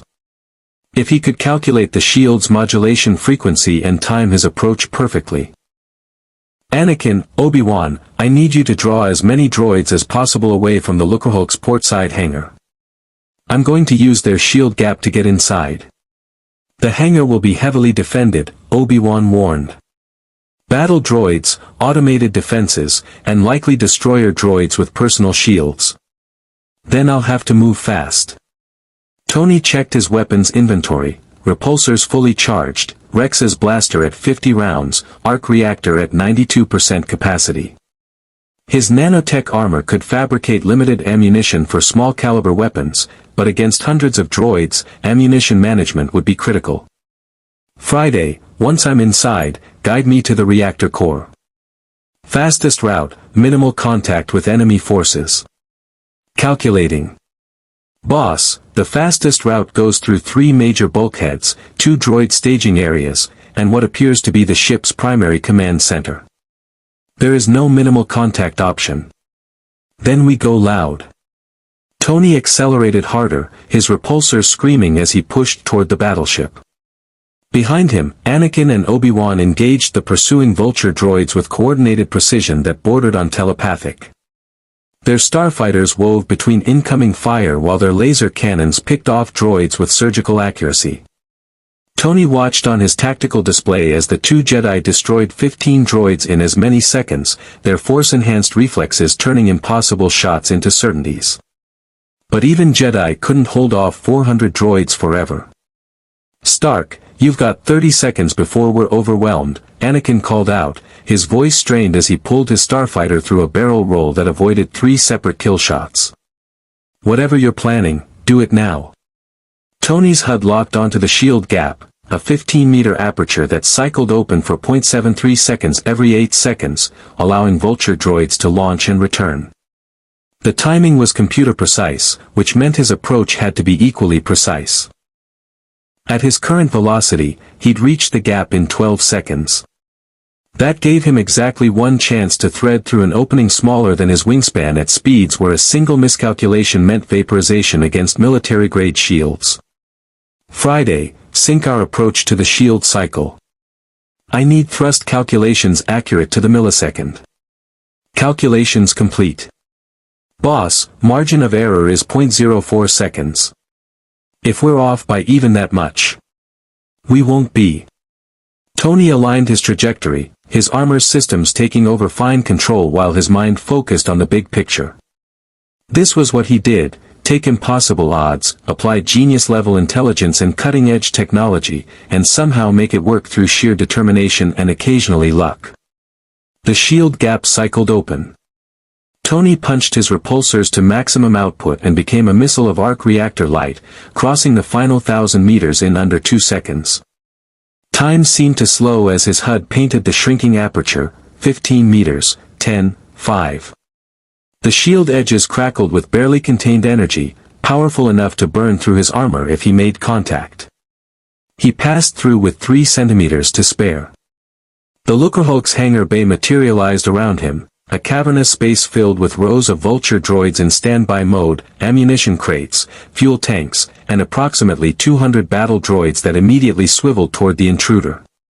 Tony's sensors screamed warnings as every weapon in the hangar locked onto his position. "Well," Tony said calmly, "this is going to hurt." He opened fire before they could. His repulsors blazed, twin beams of concentrated arc reactor energy that punched through battle droid chassis like tissue paper. The blaster Rex had given him barked in his left hand, plasma bolts finding targets with Friday-assisted precision. Tony flew through the hangar at combat speed, his armor's targeting systems painting hostile markers faster than his conscious mind could process. Battle droids exploded into component parts. Fuel tanks ruptured, spilling volatile chemicals that ignited in expanding fireballs. A destroyer droid, the personal shield-equipped variant that Obi-Wan had warned about, rolled into firing position, but Tony was already moving, his flight path unpredictable enough that even the droid's advanced targeting couldn't maintain lock. He flew directly at the destroyer droid, waited until its shields flared with defensive energy, then unleashed a concentrated uni-beam from his arc reactor's core. The beam, pure arc reactor output focused through his armor's chest-mounted projector, struck the destroyer droid's shields with enough energy to overload them completely. The shields collapsed, and the follow-up repulsor blast reduced the droid to scrap metal. "Hangar secured," Tony announced, landing among the wreckage of approximately 40 battle droids. Alarms wailed throughout the ship, red emergency lighting painting everything in crimson. "Friday, where's the reactor core?" 1,500 meters, bearing 095, elevation down 3 decks. "Boss, the ship's internal sensors have detected your presence. They're mobilizing every droid battalion between you and the objective." "How many?" "Approximately 2,000 battle droids, 50 destroyer droids, and what appears to be organic command staff, Separatist officers with military-grade weapons and tactical training." Tony checked his ammunition, 43 blaster shots remaining, repulsors at 85%, shields at 72% after the hangar engagement. 2,000 droids between him and the reactor core. The math was not encouraging. "Then we go fast and we go smart." Tony blasted through the hangar's interior blast door, his armor's strength allowing him to simply tear through the durasteel barrier. Beyond lay a corridor that stretched into the ship's depths, already filling with battle droids rushing to intercept. Tony flew down the corridor at full speed, firing repulsors indiscriminately. The confined space turned into a killing field, droids couldn't maneuver effectively, couldn't find cover, couldn't bring their superior numbers to bear. Tony was a guided missile of destruction, leaving shattered droids and burning bulkheads in his wake. "Bulkhead 1, breached," Friday announced as Tony punched through another barrier. Reactor core now 1,200 meters. Outside the ship, Anakin and Obi-Wan fought a desperate holding action against the Vulture droid swarm. Their starfighters had taken damage, Anakin's port side wing showed scorch marks from near misses, Obi-Wan's shields were down to 30%. But they held the line, their combined Jedi abilities allowing them to anticipate attacks and coordinate counters with preternatural precision. "Anakin, we can't hold much longer," Obi-Wan called out, his voice tight with concentration. "If Stark doesn't disable that interdiction field soon." "He'll make it, Master." Anakin's tone carried absolute certainty as he destroyed another 3 droids with a perfectly aimed burst. "I can feel it. He's chaos given form, but he gets results."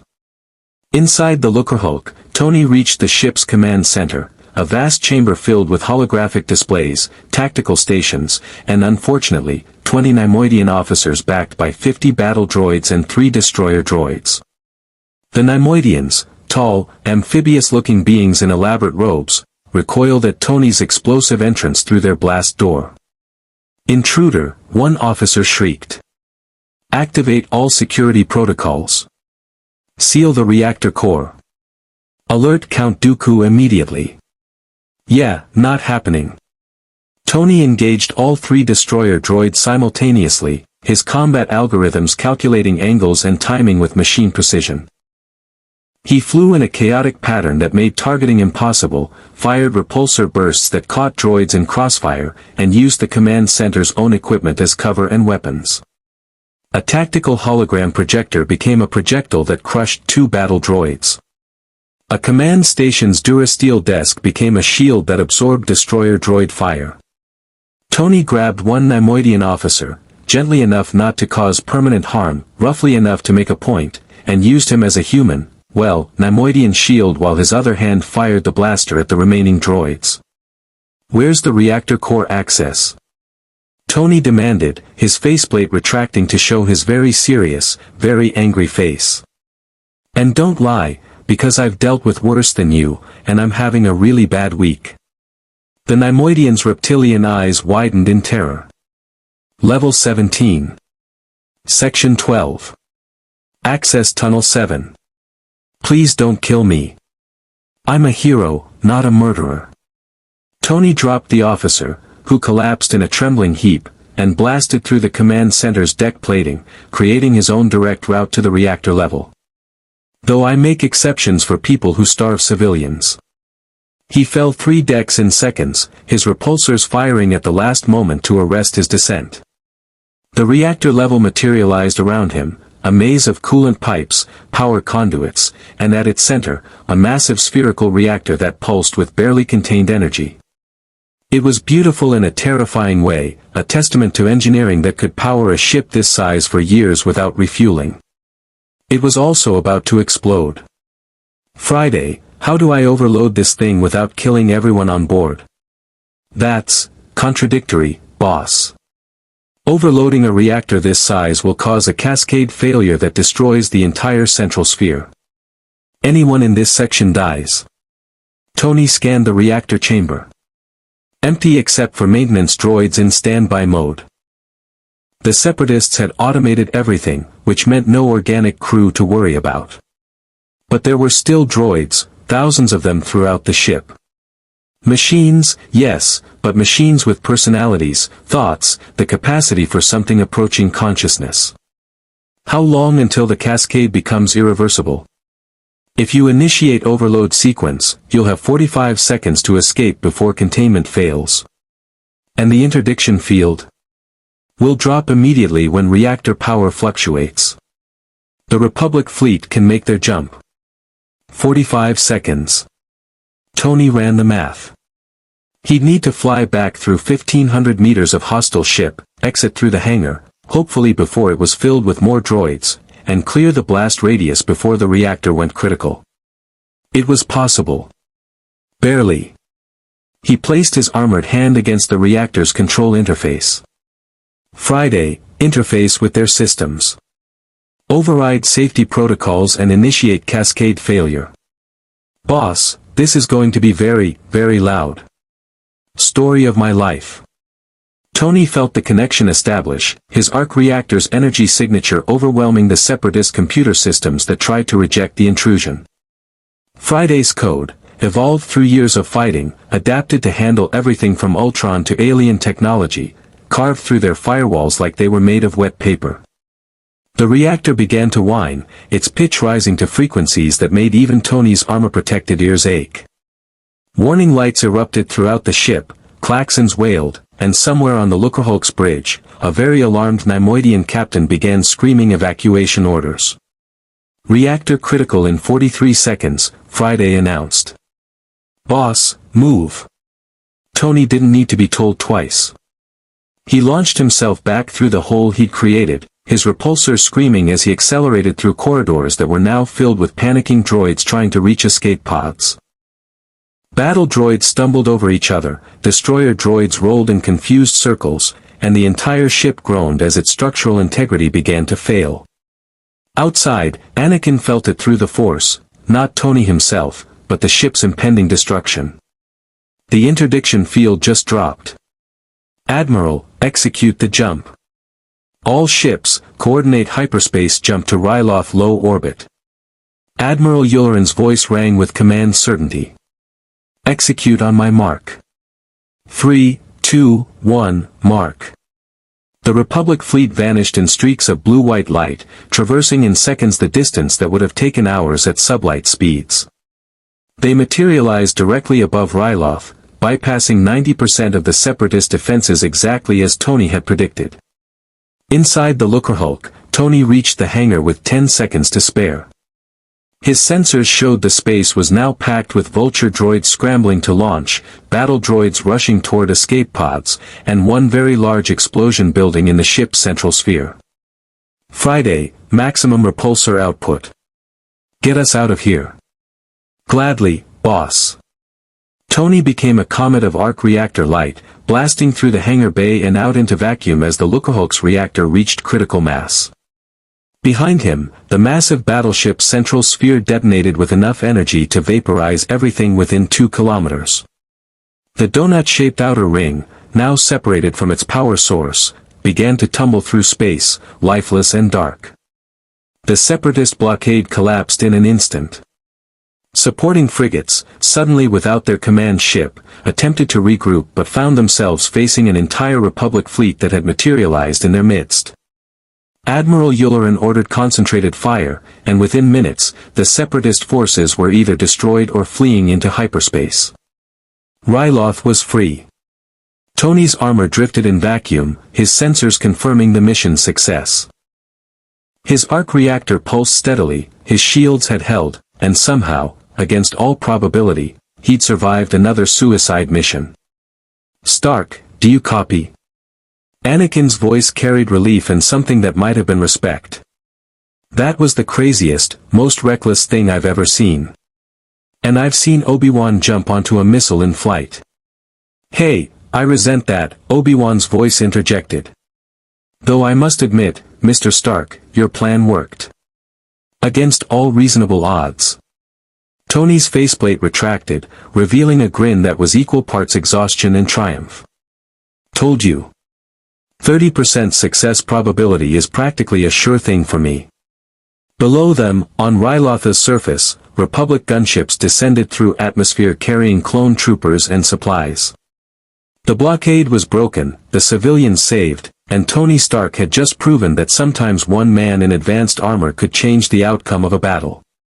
But as the Republic celebrated their victory, none of them noticed the small probe droid that had observed the entire engagement from a safe distance. Its sensors had recorded everything, Tony's armor capabilities, his tactical decisions, his technology. And in a darkened chamber on Sereno, Count Dooku watched the footage with growing interest, his Sith Lord's mind already calculating how this new variable could be exploited, controlled, or if necessary, destroyed.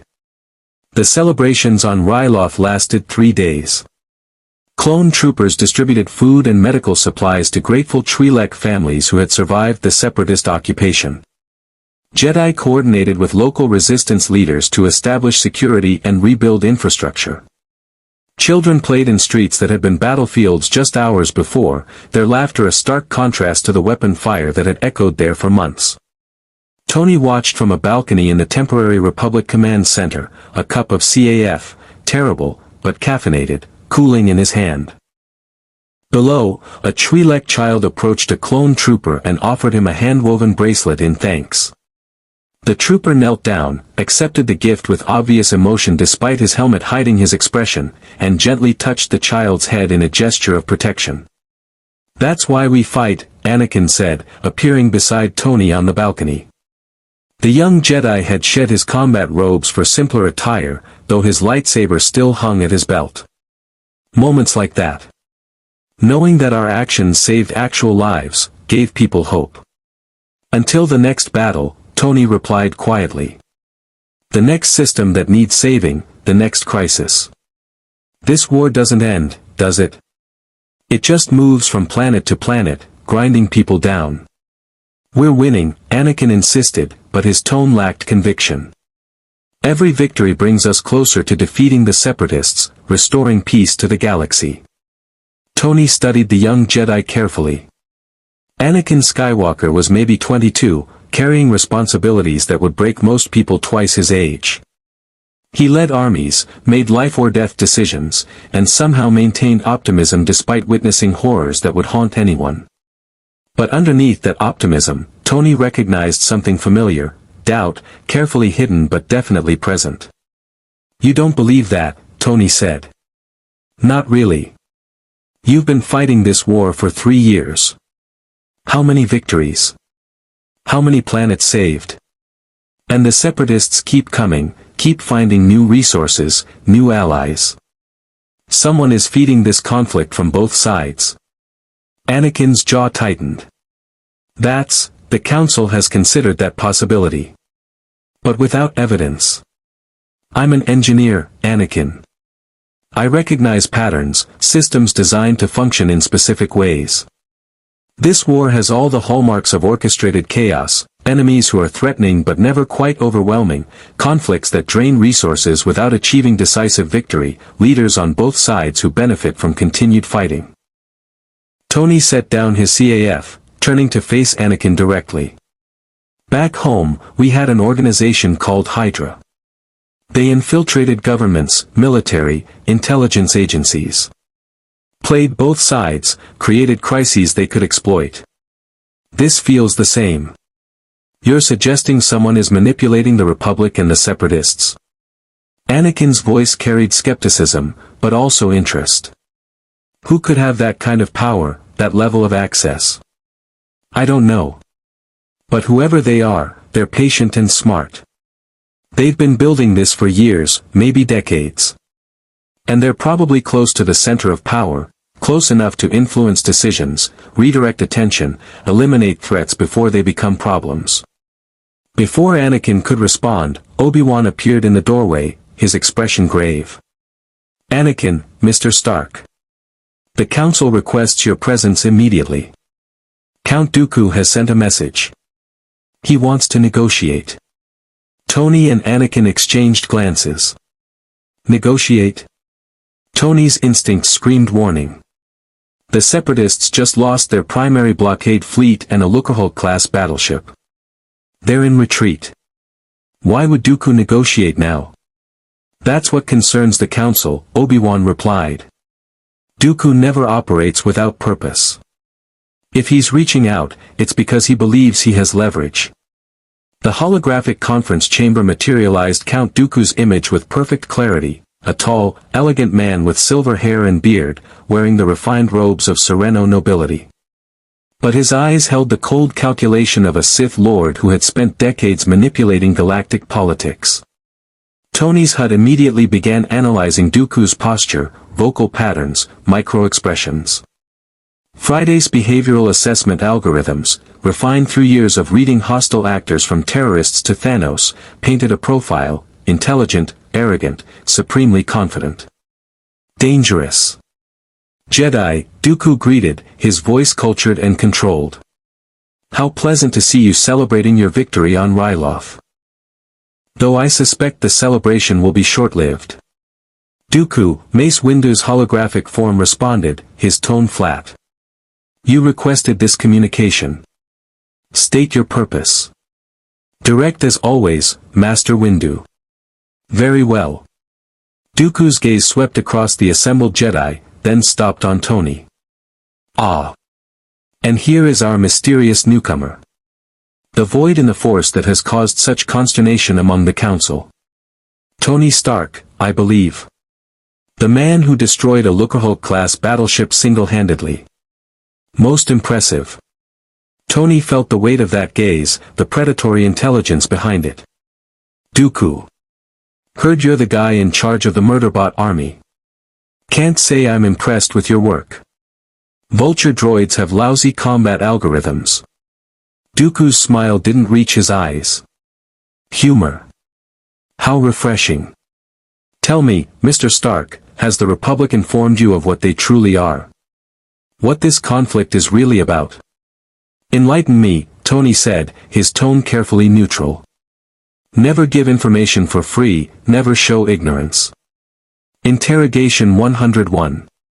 The Republic is a corpse pretending to be alive, Dooku said, his voice carrying the weight of conviction. Bureaucracy has strangled democracy. Corruption riddles every Senate committee.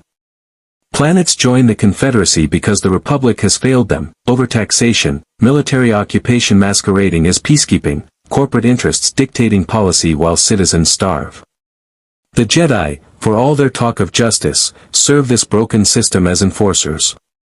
And you offer what? Freedom through droid armies and orbital bombardment. Tony's voice carried acid. I've seen your liberation. Ryloth was under Separatist control. People were starving. Where was your compassion then? War requires difficult choices, Dooku replied smoothly. Sacrifices must be made for greater goals. Surely you understand this, Mr. Stark. I've researched your history, what little information exists about Earth and your dimension.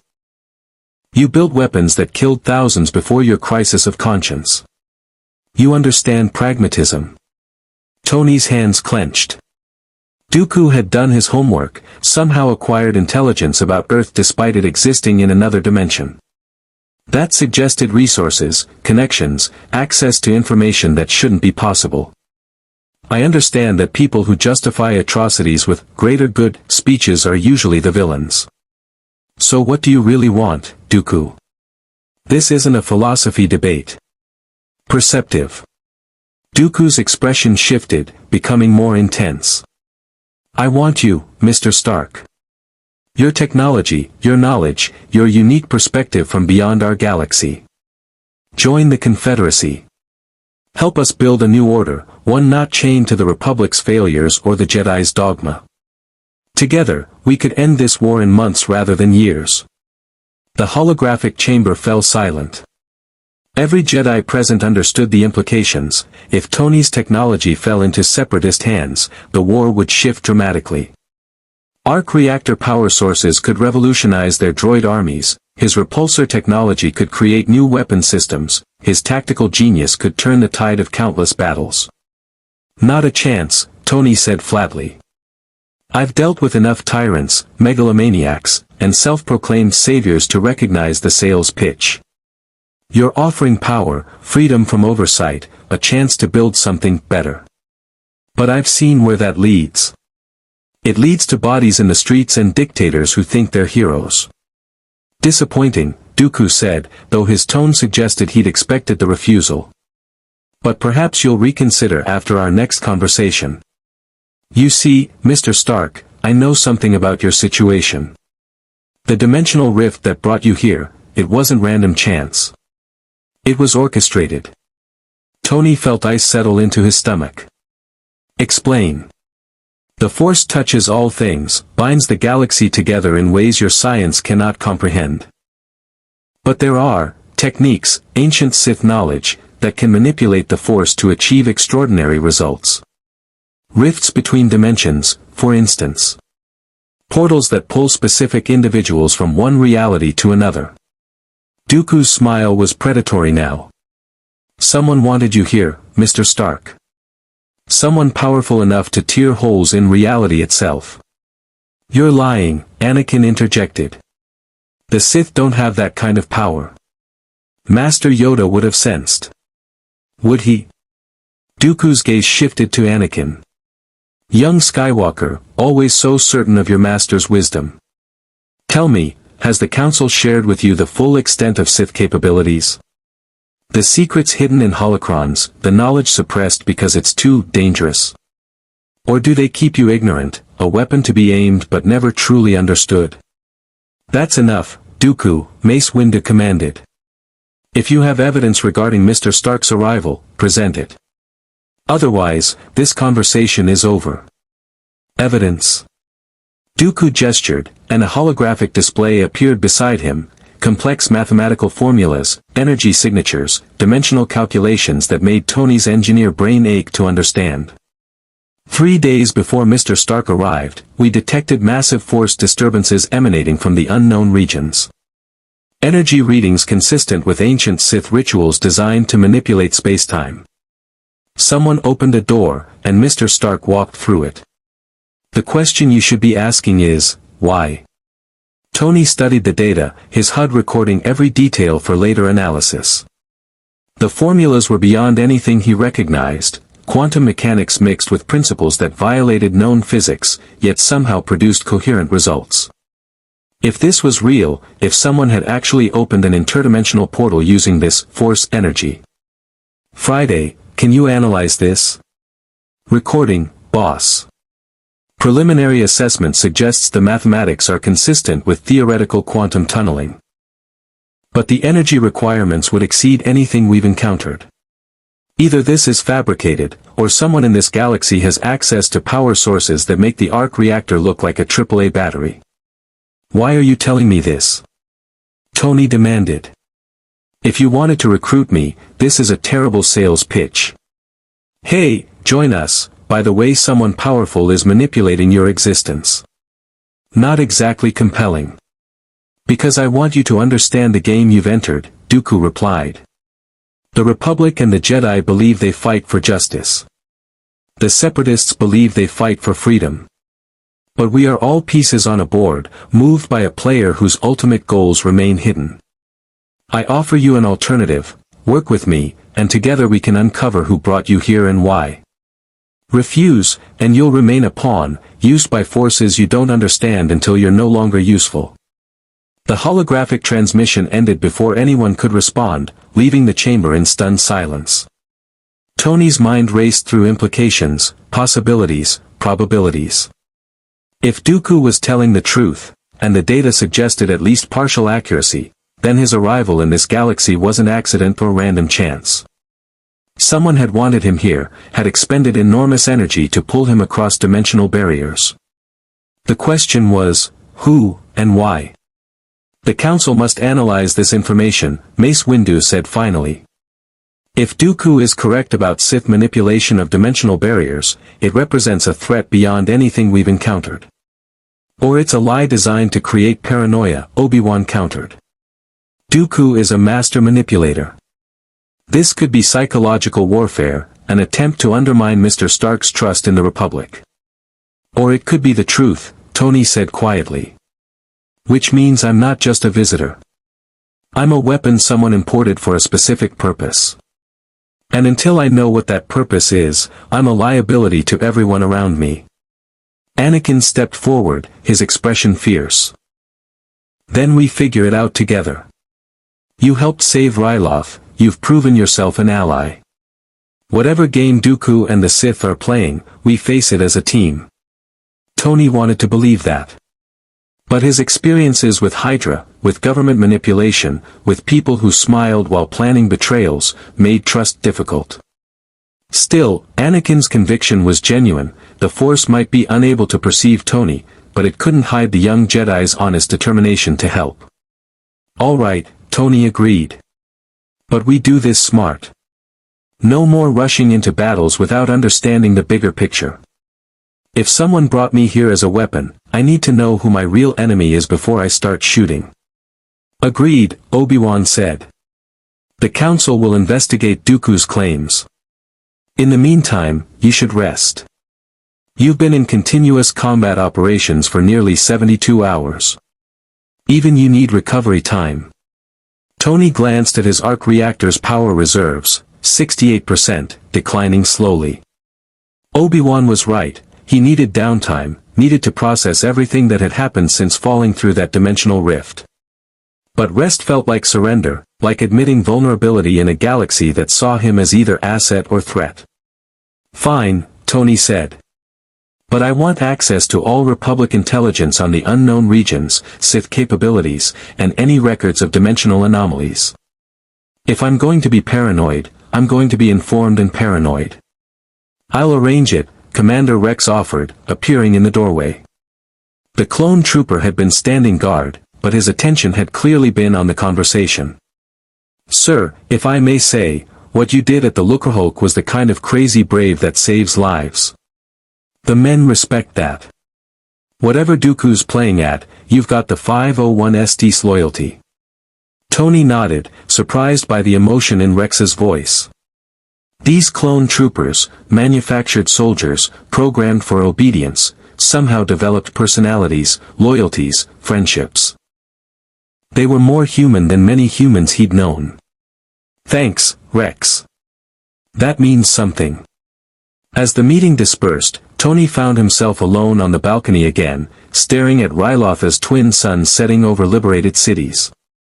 Somewhere in this galaxy, someone had manipulated dimensional physics to pull him across universes. Somewhere, a conspiracy deep enough to fool the Jedi Council was orchestrating a war that killed thousands daily. And somewhere, Tony's purpose, the reason he'd been brought here, waited to be revealed. He thought of Earth, of Pepper and Happy and the Avengers who might be searching for him. He thought of his workshop, his projects, the life he'd built after Afghanistan and New York and Sokovia. All of it impossibly far away, separated by dimensional barriers that might not even be crossable.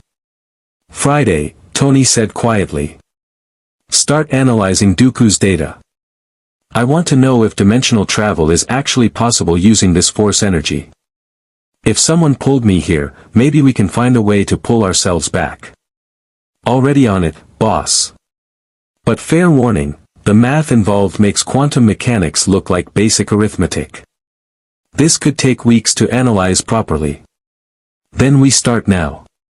Tony activated his armor's full sensor suite, beginning deep scans of local spacetime for any anomalies, any hints of the energy signature that had brought him here. Because I'm not staying in this galaxy 1 second longer than necessary. I've got people waiting for me at home. But even as he said it, Tony knew the truth. He wouldn't leave while this war raged, while people like the Twi'leks on Ryloth needed help, while mysteries surrounded his arrival and purpose. He was trapped not by dimensional barriers, but by his own conscience, his own inability to walk away from people in danger. It was the burden of being Iron Man, and it followed him across universes. 3 star systems away, aboard a hidden Separatist command ship. Count Dooku knelt before a holographic figure shrouded in darkness. The figure's features were hidden, but power radiated from it like heat from a star. The seed is planted, my master, Dooku reported. Stark suspects manipulation but lacks proof. He will investigate, will seek answers, and in seeking, will walk precisely the path we have prepared. Good, the dark figure replied, voice distorted beyond recognition. Iron Man will serve his purpose. The Jedi believe him an asset. The Republic sees him as salvation. They do not understand that some weapons destroy their wielders. Proceed to Phase 2. Ensure that Stark's next battle brings him face to face with the Sith, that he witnesses power beyond his technological comprehension. Only then will he be ready for conversion, or elimination. The hologram faded, leaving Dooku alone with his thoughts. Tony Stark was dangerous, unpredictable, a variable that could upset decades of carefully laid plans. But variables could be controlled, directed, turned from threats into tools. The Sith had manipulated the galaxy for 1,000 years. One man in armor, no matter how brilliant, would not change that. Or so Count Dooku believed, as he set in motion events that would bring Iron Man and the dark side of the Force into direct, catastrophic collision. The Republic intelligence archives on Coruscant contained approximately 12 trillion terabytes of data spanning 10,000 years of galactic history. Tony had been given access to a fraction of that, records relating to Sith capabilities, dimensional anomalies, and reports from the unknown regions where Dooku claimed the dimensional rift originated. He'd been analyzing the data for 6 standard days, barely sleeping, surviving on CAF and stubbornness while Friday processed information at speeds that made Republic computers look like abacuses. Boss, I'm detecting a pattern in the Sith historical records, Friday announced. Her voice carrying that particular tone she used when she'd found something significant. Across multiple centuries, there are documented instances of Force users manipulating spacetime, temporal displacement, dimensional phasing, even what appears to be localized reality alteration. The Jedi suppressed this knowledge, classified it as forbidden techniques. Tony leaned back in his chair, rubbing eyes that burned from staring at holographic displays. The quarters the Republic had provided were comfortable enough, a small apartment in Coruscant's military district with a view of endless cityscape and air traffic. But comfort didn't equal home, and every day in this galaxy made Earth feel more distant, more like a dream he'd once had. So Dooku wasn't lying. The Sith can tear holes in reality using the Force. Tony pulled up the dimensional analysis again, studying energy signatures that Friday had isolated from background cosmic radiation. But the power requirements are insane. You'd need, what, the combined midichlorian output of 1,000 Force users? 10,000? Or one source of concentrated dark side energy, Friday suggested. The records mention Sith artifacts, holocrons, temples, vergences in the Force where dark side power accumulates naturally. Theoretical calculations suggest that a sufficiently powerful artifact could serve as a dimensional anchor, creating a stable rift between universes. Tony's mind seized on that concept. An artifact. A physical object he could find, analyze, potentially use to create his own rift back to Earth. Can you cross-reference Sith artifact locations with the energy signature from the unknown regions? Searching. Boss, there are 17 documented Sith artifacts in the unknown regions, but most are considered lost or destroyed. However, one location stands out, Malachor, an ancient Sith world destroyed during a cataclysmic battle between Jedi and Sith 4,000 years ago. Republic sensors detected massive energy spikes from that region 3 days before your arrival. Malachor. Tony committed the name to memory. What do we know about it? Not much. The planet was supposedly rendered lifeless by a superweapon called the Mass Shadow Generator. The Jedi Council has forbidden travel there, classified it as a place of overwhelming dark side corruption. Which means, it's exactly where we need to go, Tony finished.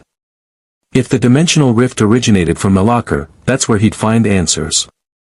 That's where he might find a way home. Friday, calculate hyperspace routes to Malachor. We're going to. His door chimed. Tony minimized the holographic displays with a gesture, no sense advertising his research, and called out, "It's open." Anakin Skywalker entered, looking exhausted. The young Jedi had been leading operations on 3 different fronts simultaneously, coordinating with clone battalions while trying to maintain some semblance of personal life. Tony had learned that Anakin was secretly married to Senator Padme Amidala, a massive violation of Jedi rules about attachment. The secret had come out during a late-night conversation where exhaustion had loosened both their tongues. "You look terrible," Tony observed. "When's the last time you slept?" 2 days ago. You. 4. Want some CAF? Please. They sat in companionable silence while Tony's makeshift CAF maker, cobbled together from Republic technology and arc reactor power, produced something approaching drinkable. Outside, Coruscant's endless city sprawled in every direction, billions of beings living their lives while the Clone Wars ground through its 3rd year. "The Council is sending me to Mortis," Anakin said finally, his voice carrying something Tony couldn't quite identify. Fear.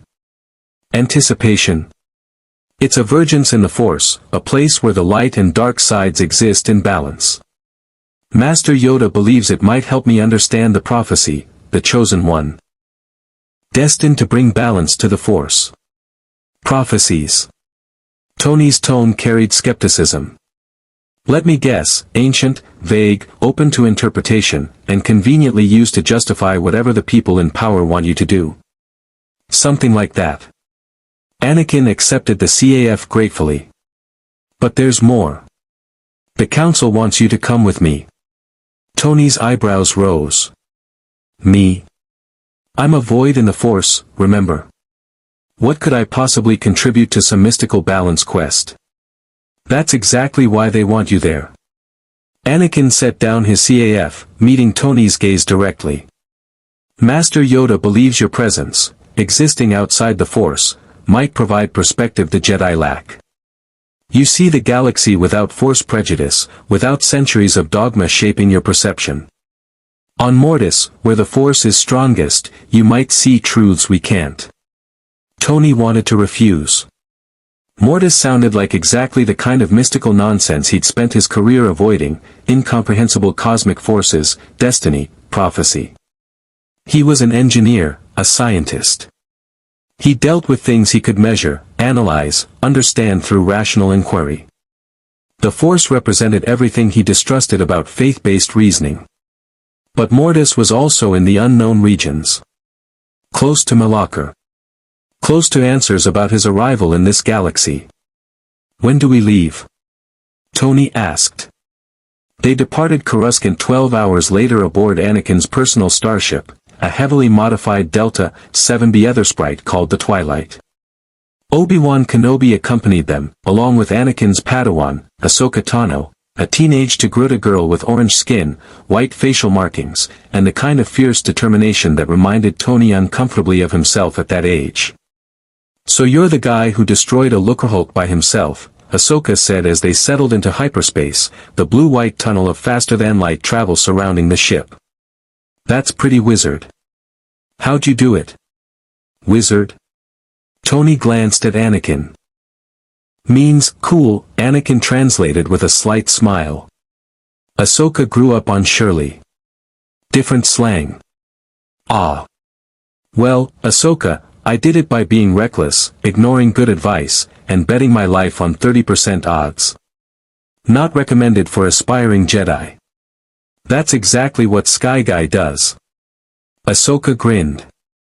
"You two are more alike than you think." Tony studied Anakin more carefully. The young Jedi was talented, powerful, capable of incredible feats through Force enhancement. But he was also impulsive, quick to ignore authority, willing to bend rules when he believed the cause justified it.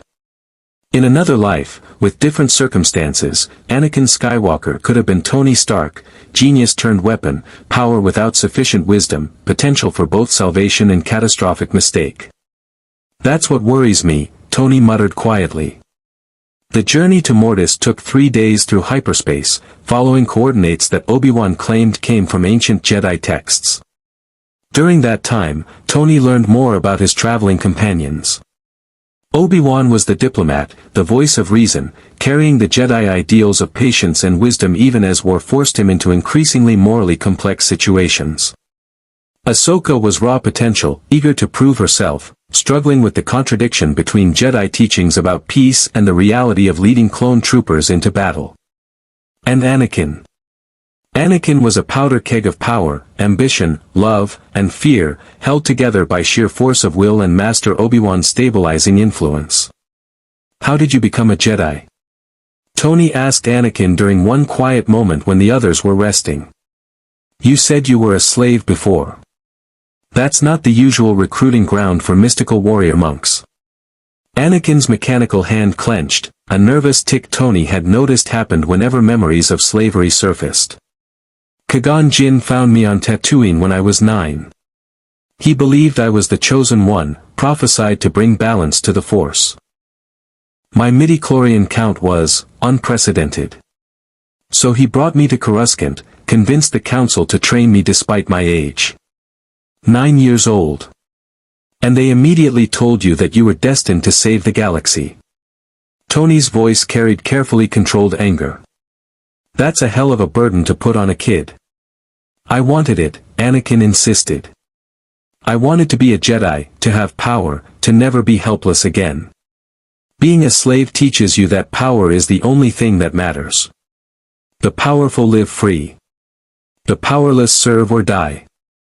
And now you have power. More than almost anyone in the galaxy. Does it make you feel free?" Anakin was silent for a long time. Outside, hyperspace streamed past in infinite blue. Finally, he spoke, his voice barely above a whisper. "No. Sometimes I feel more trapped than I ever did as a slave. The Council gives me orders, sends me to battles where I watch good men die, then tells me to detach, to not form attachments, to serve the Force without question. But I can't. I'm not built that way." "Good," Tony said firmly. "Emotion, attachment, caring about people, that's not weakness. That's what makes us human. Or sentient, whatever. The second you stop caring, stop feeling, you become a machine. And I've fought enough machines to know that's not an improvement. The Jedi teach that attachment leads to the dark side. That fear of loss, anger at injustice, love that demands possession, these emotions corrupt, turn Force users into Sith. And I'm saying that's bullshit. Tony's voice carried the weight of hard-earned experience. I've loved people. Lost people. Been afraid and angry and desperate. Know what kept me from becoming a monster. Caring about those people more than I cared about my own pain. Love isn't the problem. Selfish love, love that puts your needs above everyone else's, that's the problem. There's a difference. Anakin absorbed those words, his Force-enhanced senses showing him the sincerity behind them. Tony Stark might be a void in the Force, but his conviction burned like a star. The Council would disagree. The Council is wrong about a lot of things. No offense to Master Yoda and his 900-year wisdom, but sometimes ancient institutions ossify. They get so focused on preserving tradition that they forget why the tradition existed in the first place. Before Anakin could respond, the ship's proximity alarms activated. Friday's voice crackled through Tony's armor. He'd kept it active throughout the journey, unwilling to be caught unprepared. "Boss, we're approaching the coordinates, but sensors are showing impossible readings. Spacetime is folded, layered. I don't have vocabulary for what I'm detecting." Tony moved to the cockpit where Obi-Wan piloted the ship. Through the viewport, hyperspace suddenly collapsed, replaced by normal space. Except space wasn't normal. A planet floated before them, or rather, 3 planets occupying the same location, phasing in and out of visibility like a hologram with failing projectors. Around the planet, reality itself seemed to bend, creating geometric patterns that violated every law of physics Tony understood. "Welcome to Mortis," Obi-Wan said quietly. "A place where the Force exists in its purest form. Light, dark, and balance, 3 aspects of one cosmic whole." Tony's sensors went haywire trying to process the impossible readings. His arc reactor pulsed faster, as if responding to the overwhelming energy emanating from the planet. And for the first time since arriving in this galaxy, Tony Stark felt genuinely afraid, not of enemies or battles, but of forces beyond technological comprehension, beyond rational analysis. "Friday, tell me you're getting this data." "Recording everything, boss. But I can't explain any of it. The laws of physics are optional here. Causality is inverted. Time flows in multiple directions simultaneously. This place shouldn't exist. And yet it does." Tony watched as their ship was pulled toward Mortis by forces that had nothing to do with gravity. "Great. Just great. I survive Afghanistan, New York, Sokovia, Thanos, and I'm going to die on a planet where reality takes coffee breaks." "We're not going to die," Anakin said, but his own voice carried uncertainty. Through the Force, he felt Mortis calling to him, a song of power, destiny, choice. The chosen one. The prophecy. Everything the Jedi had told him about his fate seemed to converge on this impossible world. The twilight descended through Mortis's atmosphere, if atmosphere was even the right word for the shimmering barrier between space and surface. They landed in a valley of impossible geometry, where stone monoliths floated in midair and waterfalls ran upward, defying gravity. 3 figures waited for them. A father, a daughter, a son, each radiating Force energy so intense that even Tony's sensors could detect it. The father wore simple robes and carried an aura of cosmic balance. The daughter glowed with light-side energy that made Ahsoka gasp in wonder. The son was darkness personified, his presence making the air itself seem to darken. "Welcome, chosen one," the father said, his voice resonating with power that vibrated through Tony's armor. "We have waited long for your arrival. Here, in this place of balance, you will face the truth of your destiny, and the choice that will define the galaxy's future." Then the father's gaze shifted to Tony, and his ancient eyes widened in surprise. "And you should not be here. You should not exist in this galaxy at all. You are an anomaly, a void where the Force cannot reach. How curious. How potentially catastrophic. Tony's repulsors charged instinctively. I get that a lot. Usually right before someone tries to kill me. Kill you? No. The sun stepped forward, darkness swirling around him like smoke. But examine you. Understand you. Perhaps, use you. Yes. You are proof that existence extends beyond the Force's dominion. You are hope for those who chafe under cosmic tyranny. Or you are a weapon that could shatter the very foundations of reality. The sun smiled, and in that smile, Tony saw something he recognized from mirrors in his darkest moments, the temptation of power without restraint, of freedom without consequence. Tell me, Tony Stark, the sun continued, his voice seductive as poison honey, do you want to know who brought you here? Why you were chosen? I can show you. All I ask in return is a small favor, help me break free from this place, and together, we will reshape the galaxy into something better than the corrupt Republic or the tyrannical Jedi Order could ever create. And in that moment, on a planet where the Force existed in its purest and most dangerous form, Tony Stark faced a choice that would determine not just his fate, but the fate of every being in the galaxy. Trust the Jedi and their mystical balance. Trust the sun's promise of answers and freedom.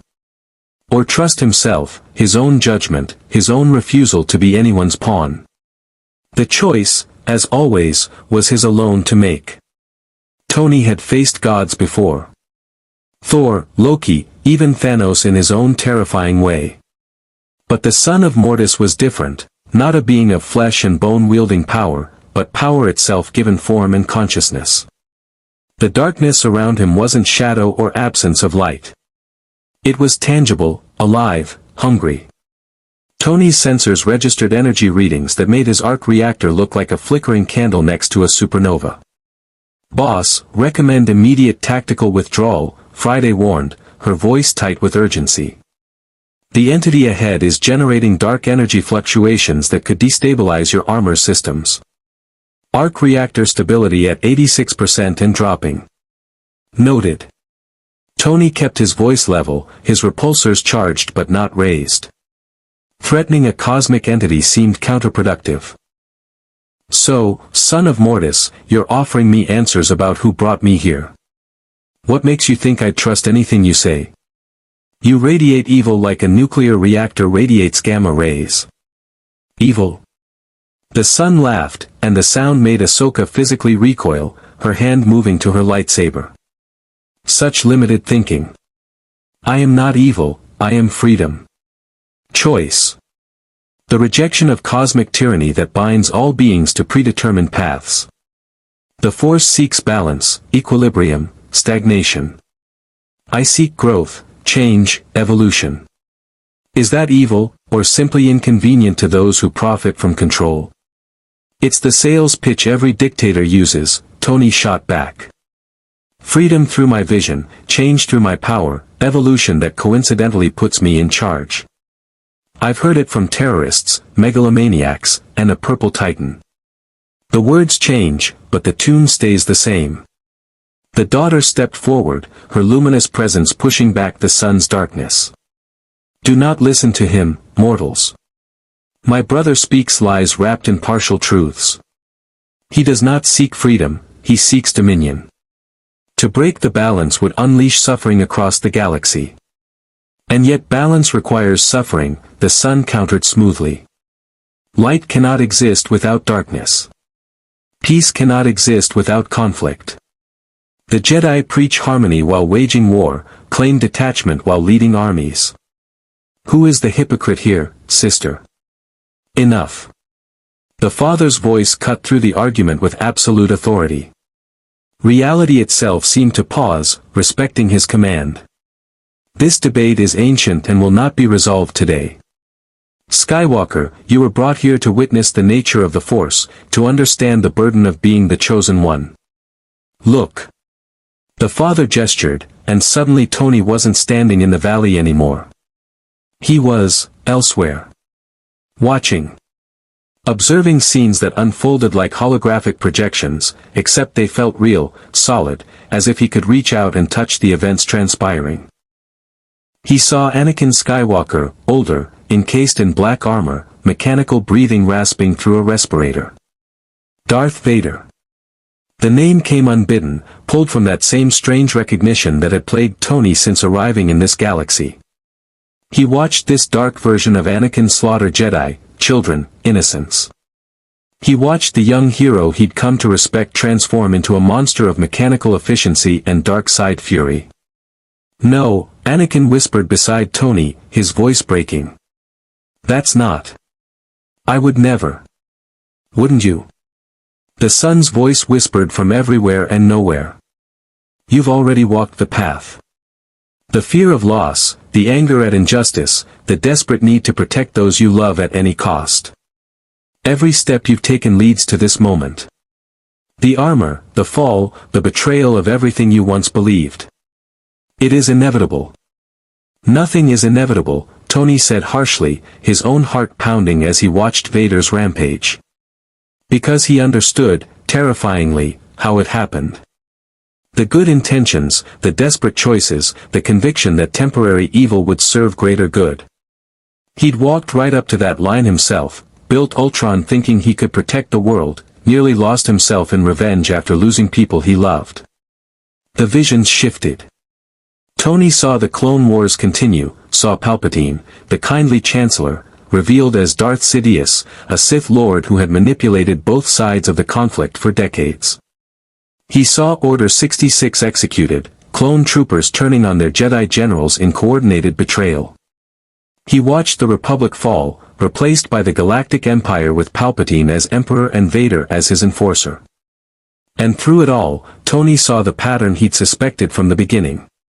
The manufactured crisis. The war designed to consolidate power. The clone army programmed with hidden directives, the Jedi spread thin across the galaxy, the Senate granting emergency powers that would never be relinquished. "This is your future," the father said quietly. "Not certainty, but high probability. The Sith have orchestrated events for 1,000 years, waiting for this moment. The Chosen One will either stop them or become their greatest weapon. Balance will be achieved through catastrophe. Unless," the son interjected, his darkness coalescing into a more solid form, "Skywalker chooses differently. With my power, he could prevent this future. Save those he loves. Stop Sidious before Order 66 executes. All I require is freedom from this place, and Tony Stark's assistance in breaking the barriers that bind me." Tony's mind raced through implications, calculations, possibilities. The son wanted him specifically because he existed outside the Force, because whatever cosmic balance kept these entities imprisoned didn't apply to him. He was the key that could unlock the cage. "What happens if he escapes?" Tony demanded, looking at the father. "The dark side would flood the galaxy unchecked," the father answered. "Millions would fall to corruption, entire civilizations consumed by unleashed hatred and fear. My son believes he seeks freedom, but he is chaos personified. Without balance, there is only annihilation. And if he stays imprisoned, Anakin falls to the dark side anyway," Tony shot back. "Your balance requires suffering. Requires good people to become monsters. That's not balance, that's cosmic sadism. The Force demands sacrifice," the daughter said, her voice carrying sorrow. "We do not choose the paths beings walk, only maintain the framework in which choices occur. Anakin's fall is not predetermined, it is probable based on fear and attachment. But it can be prevented through wisdom and restraint." "Restraint," Tony spat the word. "You mean emotional suppression. The Jedi way, cut yourself off from feelings, from love, from everything that makes life worth living. Then wonder why people fall to the dark side when they can't maintain that impossible standard." Obi-Wan stepped forward, his face pale from witnessing Anakin's potential future. "Mr. Stark, I understand your skepticism of Jedi teachings. But without discipline, without control, Force users become tyrants. We've seen it throughout history. The dark side offers power without restraint, and it corrupts absolutely. So does power with too much restraint, Tony countered. I've watched good people fail to act because they were too cautious, too controlled, too afraid of making mistakes. Sometimes the right choice is messy, emotional, imperfect. Sometimes saving one person matters more than preserving cosmic balance. Then you would free me. The sun moved closer, darkness flowing around Tony's armor like liquid shadow. You understand that individual lives matter more than abstract principles. Help me escape, and I will show you who brought you to this galaxy. I will give you the power to return home.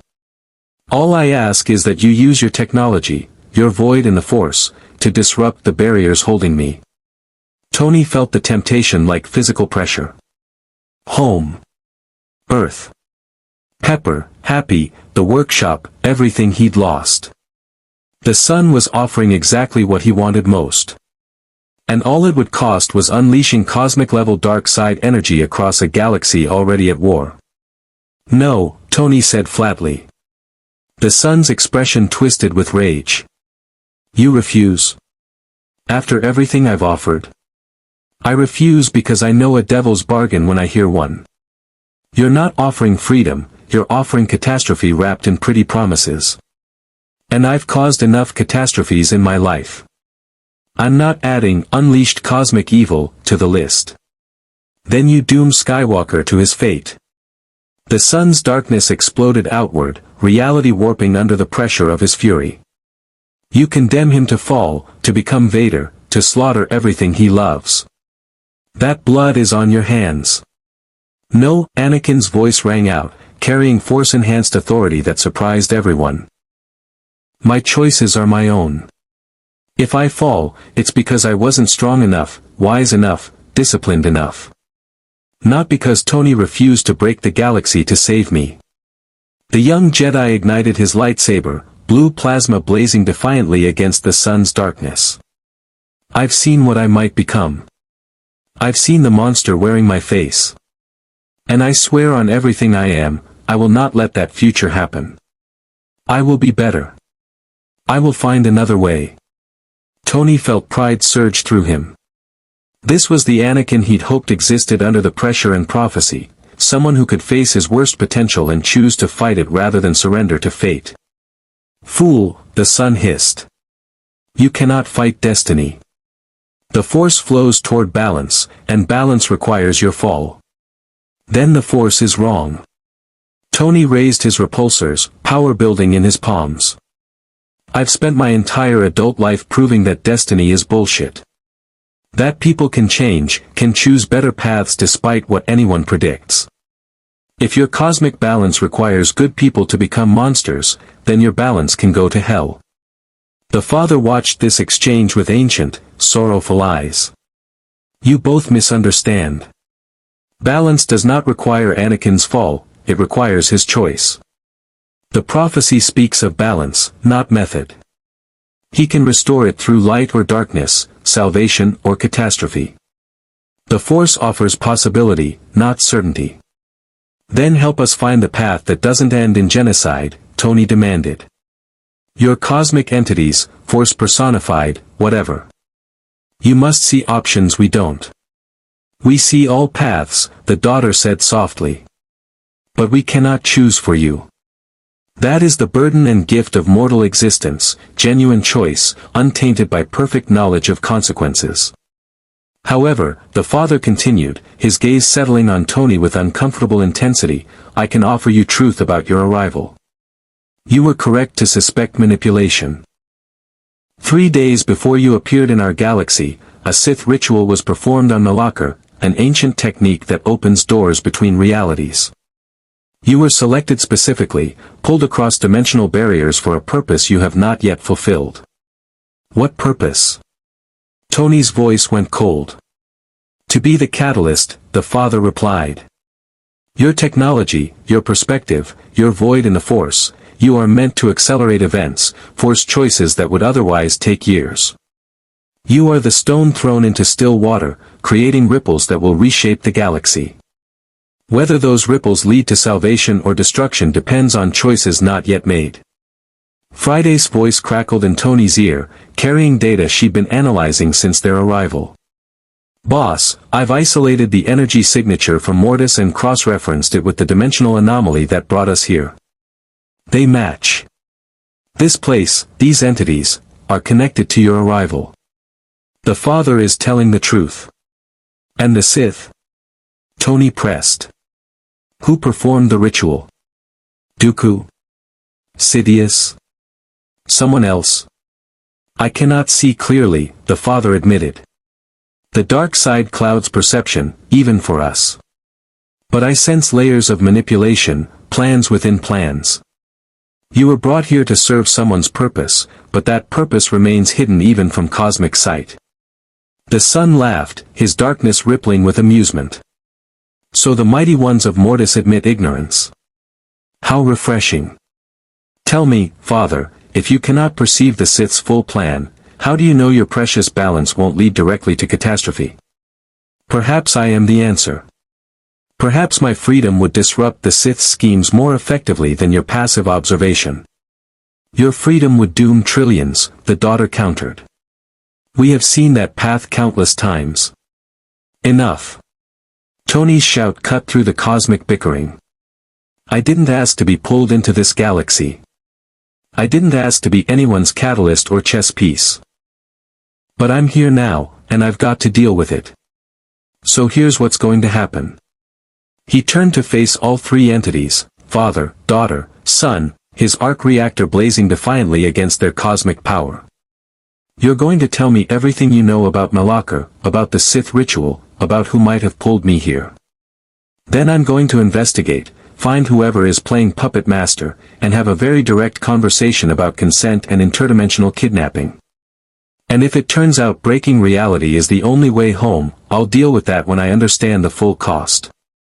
And if your investigation leads you back to me? The sun's smile was predatory. If you discover that allying with darkness is the only way to achieve your goals, then I'll make that choice with full knowledge of consequences. But I don't make deals with entities who threaten genocide if they don't get their way. That's non-negotiable. The father studied Tony for a long moment, cosmic wisdom weighing the man in advanced armor who somehow existed outside the Force's perception. Finally, he nodded. Very well. I will share what I know of Malachor. But understand, going there requires confronting the dark side in its purest, most corrupting form. Many Jedi have fallen simply by walking its surface. You, who exist outside the Force, may be immune to direct corruption. Or you may be more vulnerable than any before you. I'll risk it, Tony said. Because sitting here while someone manipulates my existence is not an option. Anakin stepped beside Tony, his lightsaber still ignited. I'm coming with you. If this connects to Vader, to my potential fall, I need to face it directly. Anakin, the Council, Obi-Wan began. The Council isn't here, Anakin interrupted. And they didn't see what we just saw. I have to know, Master. I have to understand how I could become that monster so I can prevent it. Obi-Wan looked between his former Padawan and the man from another dimension. Seeing the determination in both their eyes. Then I'm coming as well. Someone needs to make sure you both don't do something catastrophically stupid. We usually do anyway, Tony muttered. But having a voice of reason helps. Sometimes. The father raised his hands, and reality shifted around them. Suddenly they were standing before a holographic star chart, showing a planet deep in the unknown regions, Malachor, marked with Sith glyphs and warnings in a dozen ancient languages. This is where the ritual was performed, the father said. This is where you will find answers, or death, or something between. The choice to go is yours. But know that once you walk Malachor's surface, you will be changed. The dark side leaves scars on all who touch it, and some scars never heal.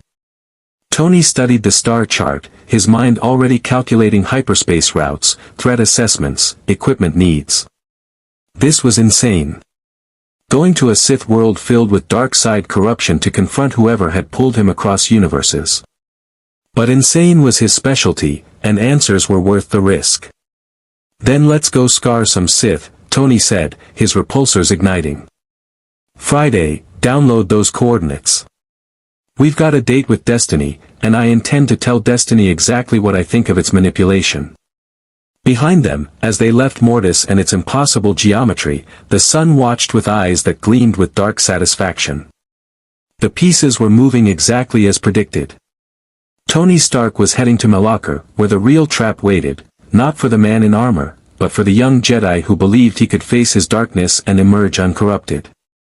Anakin Skywalker was about to discover that some prophecies fulfilled themselves, and the path to preventing evil often led directly through it. The sun smiled, and in the shadows of Mortis, plans within plans continued to unfold. Malachor existed in a wound in the Force, a scar on reality itself where 4,000 years ago, a superweapon had consumed millions of Jedi and Sith in a single cataclysmic moment. The twilight dropped out of hyperspace at the system's edge, and immediately every sensor aboard the ship screamed warnings. Space itself felt wrong here, twisted, corrupted, saturated with dark side energy so intense that even Tony's arc reactor flickered in response. "Boss, something is interfering with the armor's power distribution," Friday warned, her voice distorted by static that shouldn't exist in digital systems. "The ambient energy in this system is hostile. Actively hostile. It's trying to corrupt my code, rewrite my core programming. I'm implementing emergency isolation protocols, but I don't know how long I can maintain integrity." "Do your best," Tony said tightly, watching Anakin and Ahsoka both flinch as they felt Malachor through the Force. The young Jedi's faces had gone pale, their bodies rigid with the effort of resisting the dark side's pull. "Anakin, you okay?" "No," Anakin's mechanical hand gripped his seat's armrest hard enough to dent the metal. "This place is wrong. It's like standing in front of a furnace of hatred and fear. The Force is screaming here, in pain, corrupted beyond anything I've felt. Master, we shouldn't have brought Ahsoka. She's not ready for this." "I'm fine, Sky Guy," Ahsoka said through gritted teeth, though her leku, the head-tails of her species, trembled with obvious distress. "I can handle it." "You shouldn't have to," Obi-Wan said quietly, his own control showing cracks. Even the experienced Jedi Master struggled against Malachor's oppressive presence. "Mr. Stark, are you sensing anything? Any effects from the dark side energy?" Tony ran internal diagnostics. His arc reactor showed minor fluctuations but nothing critical. His thoughts remained clear, uncorrupted. "I feel nothing." "Well, not nothing, I can see on the sensors that this place is saturated with energy. But it's not affecting me directly. The void in the Force thing, I guess. Or you're immune because you have no midichlorians," Obi-Wan suggested. "The dark side corrupts through the Force connection. Without that connection, you may be the only one here who can think clearly." The planet Malachor loomed before them, a dead world of black stone and crystalline structures that jutted from the surface like broken teeth. At its equator, a massive Sith temple dominated the landscape, its architecture defying Euclidean geometry in ways that made Tony's engineer instincts scream protests. The temple pulsed with dark energy, a beacon of corruption visible even from orbit. "That's where we need to go," Anakin said, his voice strained. "I can feel it. The ritual that brought Tony here, it was performed in that temple. Answers are there. Along with probably 1,000 ways to die horribly," Tony muttered. "Friday, scan the temple. Life signs, energy signatures, structural integrity, booby traps designed by ancient evil wizards." "Scanning." "Boss, I'm detecting one organic life form in the temple's central chamber. Human, elevated heart rate, Force-sensitive based on ambient energy distortion. And boss, the energy signature matches the dimensional rift that brought you here. Whoever is down there, they're connected to your arrival. Then we're going in." Tony stood, his armor flowing into full combat configuration. Anakin, Obi-Wan, Ahsoka, no offense, but you're all compromised here. The dark side is eating at you just from orbit. Maybe you should stay with the ship. Not a chance, Anakin said immediately. If this connects to my future, to Vader, I need to face it. Then stick together, watch each other for signs of corruption, and if anyone starts talking about unlimited power or embracing their anger, we stun them and drag them back to the ship. Clear. They landed at the temple's base, the twilight strut settling on black stone that had been scorched by ancient fires. The moment Tony stepped outside, he understood why the Jedi struggled. Even without Force sensitivity, the air itself felt heavy, oppressive, saturated with malevolence that had soaked into the planet's bedrock. This was a place where millions had died in agony, where the Force itself had been tortured into a twisted mockery of its nature. Stay alert, Obi-Wan commanded, his lightsaber ignited and casting blue light that seemed pathetically small against the temple's darkness. The dark side creates illusions, temptations, feeds on weakness and fear. Do not trust anything you see or hear until we verified it through multiple perspectives. They entered the temple through a massive archway carved with Sith glyphs that Tony's HUD automatically translated. Through power, I gain victory. Through victory, my chains are broken. The Force shall free me. The Sith code, philosophy that embraced passion and power over the Jedi's peace and serenity. The interior was a maze of corridors and chambers, each one decorated with artwork depicting the Sith's history. Tony saw murals showing Force users wielding lightning, crushing enemies with telekinesis, consuming the life energy of entire populations.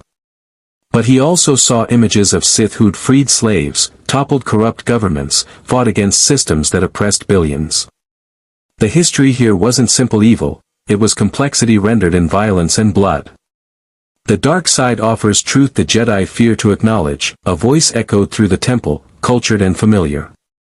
Count Dooku stepped from a shadowed alcove, his elegant robes pristine despite the corrupted environment. That power used for righteous ends is still righteous. That sometimes destruction is necessary before creation. That the Jedi's peace is stagnation, their serenity is apathy. Dooku. Anakin's lightsaber blazed brighter, his rage at the Sith Lord barely controlled. You performed the ritual. You brought Tony here. Guilty. Dooku smiled without warmth. Though I was merely the instrument. My master designed the ritual, calculated the dimensional harmonics, selected Tony Stark specifically for his unique properties. I simply provided the power, channeling dark side energy accumulated over 4 millennia in this temple to tear a hole in reality itself. Why? Tony demanded, his repulsors charged and ready. What possible reason could you have for pulling me across universes? To break the stalemate, Dooku replied. This war, the Clone Wars, was never meant to be won by either side. It was designed by my master to grind the Jedi into exhaustion, grant emergency powers to Palpatine, condition the galaxy to accept authoritarian rule. But you are chaos. Unpredictable. Uncontrollable. Your presence creates variables even my master cannot fully anticipate. You accelerate events, force choices, disrupt carefully laid plans. So I'm a wrench thrown into a machine, Tony said. But whose machine? The Republic's? The Separatists? Or someone playing both sides? All of the above. Dooku's expression carried something that might have been respect. You've already begun to see the truth. The war is a facade. Palpatine is Darth Sidious, the Sith Master who orchestrated this entire conflict. He controls both the Republic and the Separatists, manipulating them toward one goal, the complete eradication of the Jedi and the birth of a galactic empire with himself as eternal emperor. The Jedi reacted with shock, Ahsoka gasped, Obi-Wan's face went pale, and Anakin's mechanical hand clenched so hard the servos whined in protest. But Tony felt only grim satisfaction at having his suspicions confirmed. And you're telling us this why? Tony asked. If Sidious is your master, revealing his identity seems counterproductive. Because I tire of being a pawn. Dooku's voice carried genuine frustration. I believed the Sith would reform the galaxy, would create order from chaos. Instead, I watched Sidious orchestrate suffering for its own sake, torture billions to consolidate power. He does not seek a better galaxy, he seeks dominion. And I finally understand the difference. So you want to betray him, Obi-Wan said slowly. Use us to stop Sidious while preserving yourself. I want balance, Dooku corrected. True balance, not the Jedi's passive acceptance of suffering or the Sith's active embrace of cruelty. And I believe Tony Stark might be the key, someone outside the Force, unbound by prophecy or cosmic manipulation, capable of making choices neither Jedi nor Sith could conceive. Here's the problem with your pitch, Tony said, his voice hard as Durasteel. You're still a mass murderer. You've led armies that killed millions. You've starved civilians, bombed cities, enabled slave trafficking. You don't get redemption by betraying one evil master and asking nicely for a second chance. Perhaps not, Dooku acknowledged. But I can offer information. Sidious plans to execute Order 66 within months, a command that will turn the clone army against their Jedi generals in coordinated assassination. Every clone trooper has a biochip implanted during development on Kamino, programmed to obey that order without question. When Sidious gives the command, the Jedi will die by the thousands. Anakin's eyes widened in horror. Rex? The 501st. They're programmed to kill us. Not by choice, Dooku said. The chips override their free will, turn them into biological droids executing commands. Your clone friends will murder you while weeping inside their own minds, helpless to stop themselves. That is the nature of Sidious's plans, corruption that preserves the appearance of choice while eliminating its substance. Tony's mind raced through implications. If the clone army was programmed for betrayal, if Palpatine was Sidious, if the entire war was orchestrated toward one massive trap. Friday, cross-reference Dooku's claims with Republic intelligence. Clone development protocols, Palpatine's emergency powers, timeline of Separatist defeats versus Republic expansion. Already on it, boss. Preliminary analysis suggests Dooku is telling the truth. There are documented gaps in clone trooper programming records, unexplained neurosurgery during development that Kaminoan files claim is standard but provides no biological justification. And Palpatine has consolidated more power than any Chancellor in Republic history, legally, through emergency powers granted during crises that appear in retrospect to be engineered. So it's all true, Ahsoka said, her voice small. The clones, the war, everything. We've been fighting for someone who wants us dead. Not quite, Obi-Wan said, his Jedi training allowing him to compartmentalize even devastating revelations. We've been fighting to protect civilians, to stop Separatist aggression, to preserve lives. The fact that Sidious manipulated the conflict doesn't negate the good we've done. But it means we're losing even when we win, Anakin snarled, his anger palpable. Every victory brings Sidious closer to total control. Every battle exhausts us further. We're trapped in a war we can't afford to fight but can't afford to lose. Unless, Dooku said quietly, you make a third choice. Neither Republic nor Separatist. Neither Jedi nor Sith. Tony Stark represents that third option, power outside the cosmic game, technology that doesn't rely on the Force, a perspective untainted by millennia of Jedi-Sith conflict. With his help, we could expose Sidious, disable Order 66. And forge something new from the ashes of this corrupted Republic. We. Tony's eyebrow arched. You think after everything you've done, I'd trust you? Work with you? I think you understand pragmatism. Sidious must be stopped, and I have knowledge, resources, access to Separatist infrastructure. Use me as a tool, discard me afterward if you wish. But use me while the galaxy still has a chance at survival. Tony looked at the Jedi, Anakin vibrating with barely controlled rage, Obi-Wan maintaining calm through sheer discipline, Ahsoka struggling to process betrayal on a galactic scale. Then he looked at Dooku, seeing a man who'd embraced darkness for what he thought were noble reasons and finally realized he'd become the monster he claimed to fight. "Here's the deal," Tony said. "You're coming back to Coruscant with us. You're going to testify before the Jedi Council, provide every piece of evidence about Sidious and Order 66, and accept whatever justice the Republic decides. You want redemption? Earn it by saving the people you've spent 3 years trying to kill." "The Council will execute me," Dooku said flatly. "Maybe. Maybe not. That's the price of redemption, accepting consequences without guarantees. Take it or leave it." Dooku studied Tony for a long moment, then slowly, deliberately, unclipped his lightsaber and set it on the ground. "Very well. I accept your terms. But know this, Sidious will sense my betrayal the moment we leave Malachor. He will accelerate his plans, potentially execute Order 66 immediately.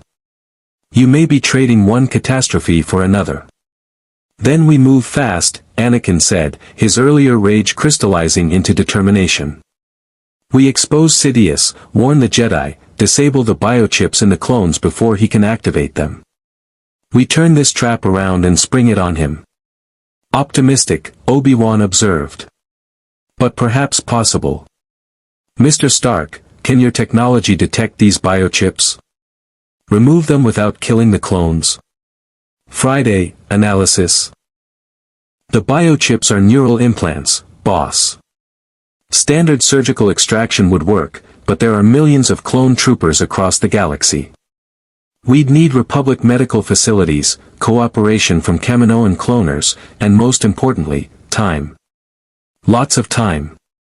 Which we don't have," Tony finished. "So we need a different approach. Can we broadcast a countermand? Override the Order 66 signal with our own command?" "Theoretically yes, but we'd need the activation codes. Which presumably only Sidious has." "Wrong." Dooku's voice carried grim satisfaction. "I have the codes. Sidious shared them with his Separatist commanders, myself, General Grievous, a few others. He wanted us to witness the Jedi's extinction, to see our primary enemies destroyed in a single coordinated strike. Then give us the codes," Anakin demanded. "After we reach Coruscant. After I testify. Consider them insurance against my own execution." Dooku smiled slightly. "I may seek redemption, but I'm not suicidal." Tony wanted to argue, to threaten, to use every interrogation technique he'd learned from years of dealing with terrorists and criminals. But Dooku was right to protect himself. The Council would absolutely execute him given the chance, and without those codes, millions of clones would remain ticking time bombs. "Fine. But you travel in restraints, under guard, and if you make one move toward escape, I'll personally ensure you regret it." Tony generated magnetic shackles from his armor's nanotech, binding Dooku's hands behind his back. Friday, monitor his vitals, movement, everything. Any sign of force manipulation, hit him with an electromagnetic pulse. Monitoring, boss. Though I should mention, the dark side energy in this temple is intensifying. I think whatever ritual was performed here created a permanent weakness in dimensional barriers. We should leave before. The temple shook, reality rippling as something massive forced its way through the dimensional wound.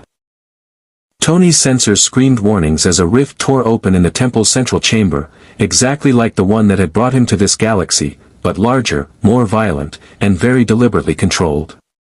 Through the rift stepped a figure in black armor, mechanical breathing echoing through the chamber. Darth Vader. But not the future Vader from the vision on Mortis.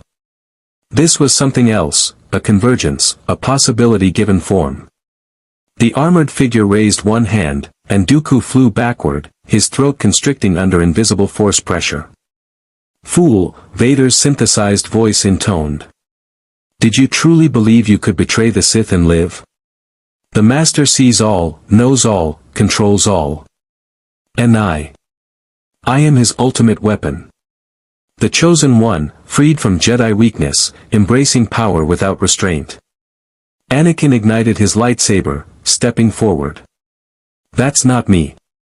I'll never become you. You already are me. Vader released Dooku, who collapsed gasping, and turned his masked gaze toward Anakin. Every choice you make leads here. Every attachment you refuse to release, every time you choose love over duty, every moment of anger you embrace rather than control. You are Vader waiting to happen. Then Vader's attention shifted to Tony, and even through the mask, Tony felt the weight of that regard. And you, Tony Stark. The catalyst. The stone that creates ripples. You believe you can prevent this future. You are the very reason it occurs.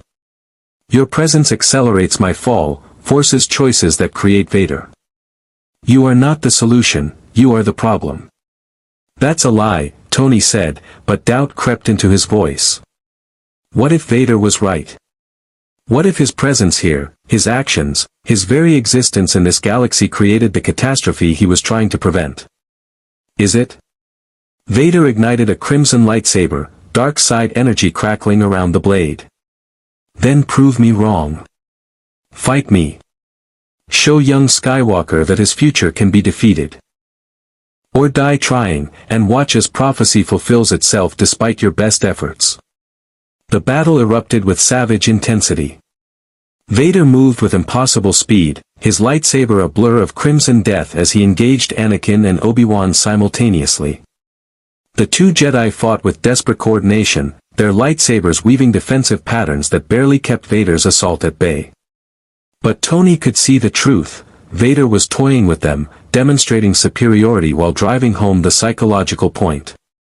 Tony opened fire with everything he had, repulsors, unibeam, micromissiles salvaged from Separatist technology and integrated into his armor. The barrage would have destroyed a battalion of battle droids. Against Vader, it was an annoyance. The Sith Lord raised one hand, and the Force caught Tony's attacks, redirecting them harmlessly into the temple walls. Technology is meaningless against true power, Vader intoned, then gestured. Tony felt himself lifted, arc reactor light flickering as dark side energy invaded his systems. Friday screamed warnings about system corruption, hostile code injection, something impossible trying to rewrite reality itself through his armor. Boss, I'm losing containment. The dark side is treating your armor like software it can reprogram. This shouldn't be possible. But it was happening. Tony felt his armor systems fighting against his commands, nanotech trying to crush him from the inside. This was how Force users killed, not through physical violence, but by imposing their will on reality until it bent, broke, obeyed. Stark. Anakin broke away from his duel with Vader, Force pushing the Sith Lord backward. The dark side is strongest here, on Malachor. It's using the temple's accumulated corruption to amplify. We have to get outside. But Vader blocked their escape, his presence filling the chamber like suffocating smoke. There is no escape. Not from prophecy. Not from destiny. Young Skywalker, you will fall. Tony Stark, you will fail. And I will stand victorious as the galaxy burns. Tony's arc reactor flared, pushing against the dark side corruption through sheer energy output. Friday, divert all power to shields and repulsors. We're getting out of here even if I have to blow a hole through the temple wall. Boss, that will drain the arc reactor to critical levels. We'll be stranded on Malachor with no power reserves. Better than dying here. Tony fired his repulsors at maximum output, not at Vader but at the temple wall itself. The ancient stone exploded outward, creating an escape route flooded with natural light, weak and gray, but enough to diminish the concentrated darkness inside. Go! Tony shouted, grabbing the still restrained Dooku and physically throwing him through the hole with armor-enhanced strength. Ahsoka followed, then Obi-Wan dragging the half-conscious Anakin who'd been struck by Vader's Force lightning. Vader pursued, his lightsaber raised for a killing blow.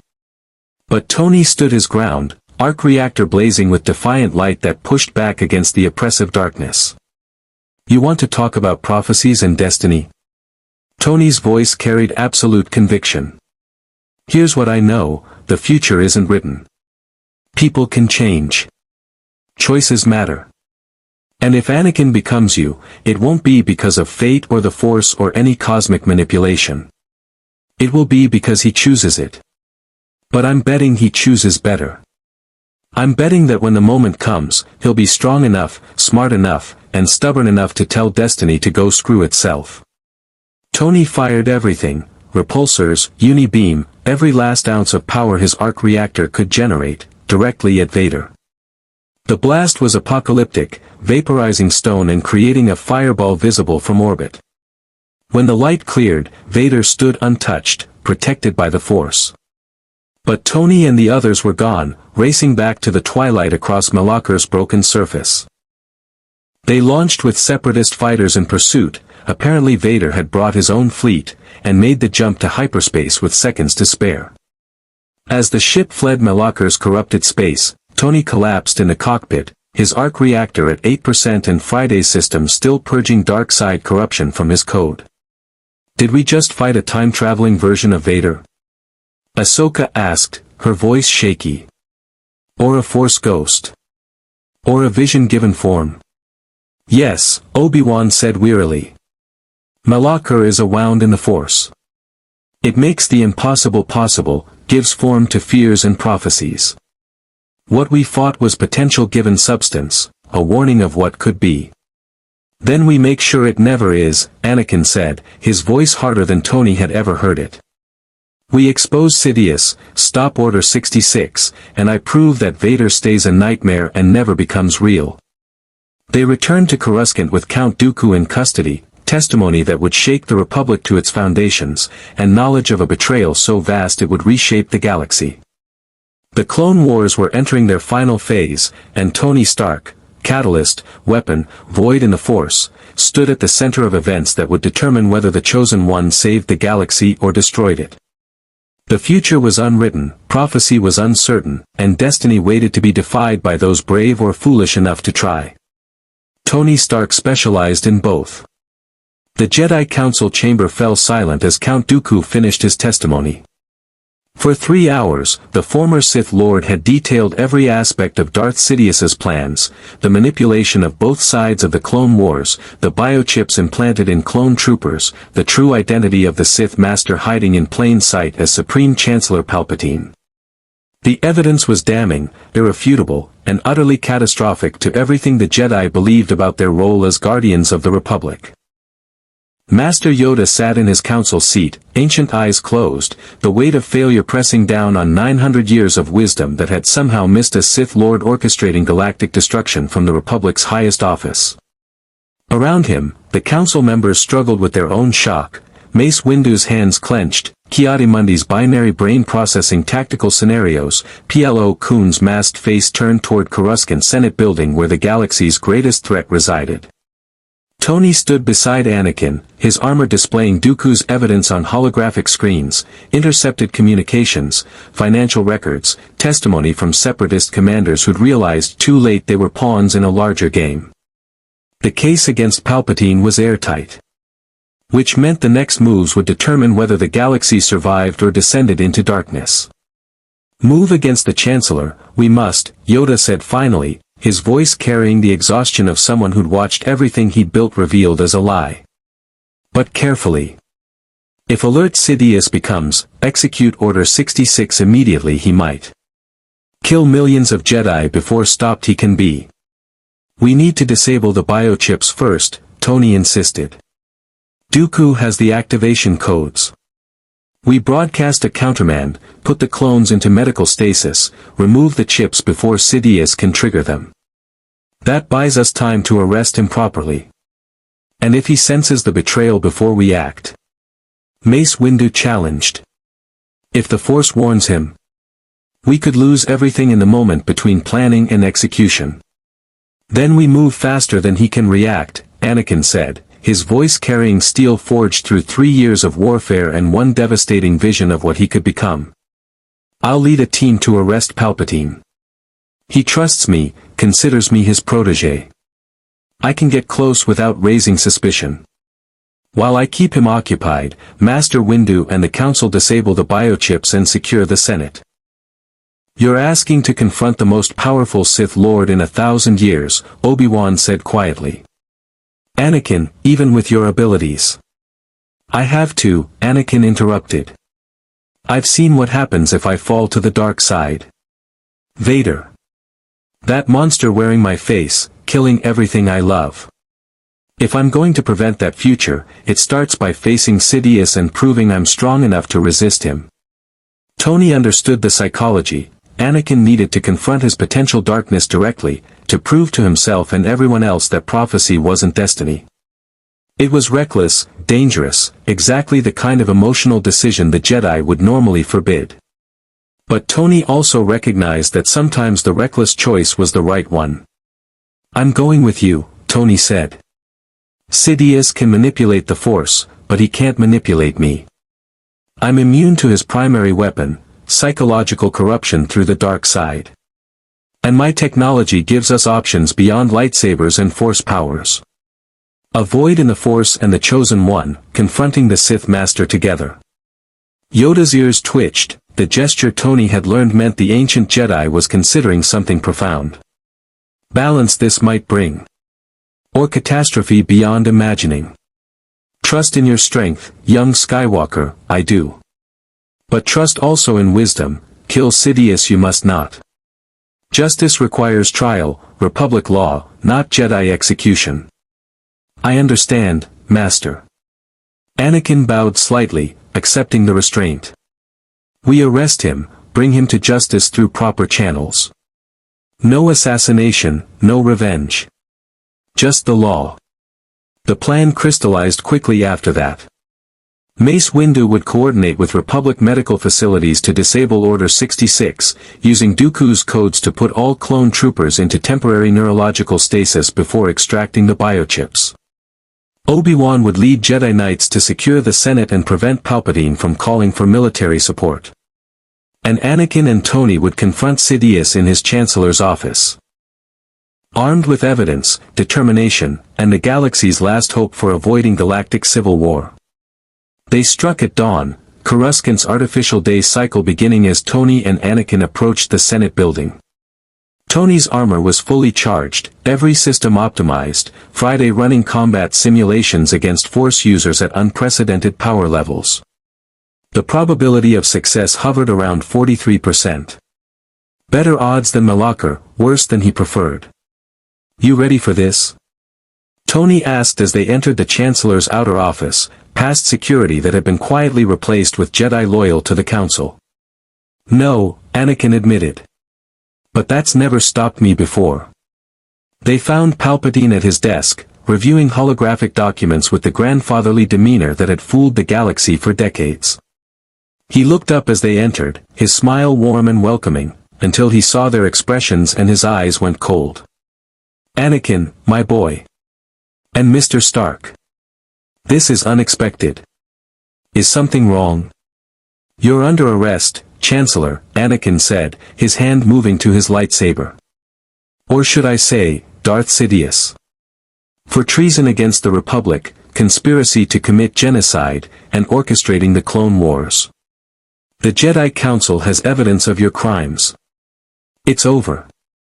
For a moment, Palpatine simply stared.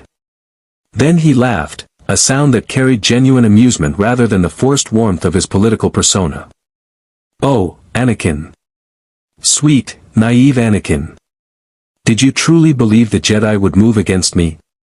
That they would risk galactic stability, risk losing the war, risk everything they've built on the testimony of Count Dooku, a proven liar and traitor? The evidence is real, Tony said, his repulsors charging. We've verified every claim, cross-referenced every document. You're done, Palpatine. The question is whether you surrender peacefully or make this messy. Messy? Palpatine stood, and the transformation was immediate. The kind Chancellor vanished, replaced by something ancient and terrible. Dark side energy flooded the room, so intense that even Tony's sensors registered it as a physical pressure. You cannot conceive of messy, Mr. Stark. You are a void in the Force, an anomaly I brought to this galaxy specifically to accelerate events. And you have performed perfectly, forcing Anakin to confront his darkness, exposing my plans, creating the crisis that will cement his fall. I'm not falling, Anakin said, his lightsaber igniting with blue defiance. I've seen Vader. I know what I could become. And I'm choosing something different. Are you?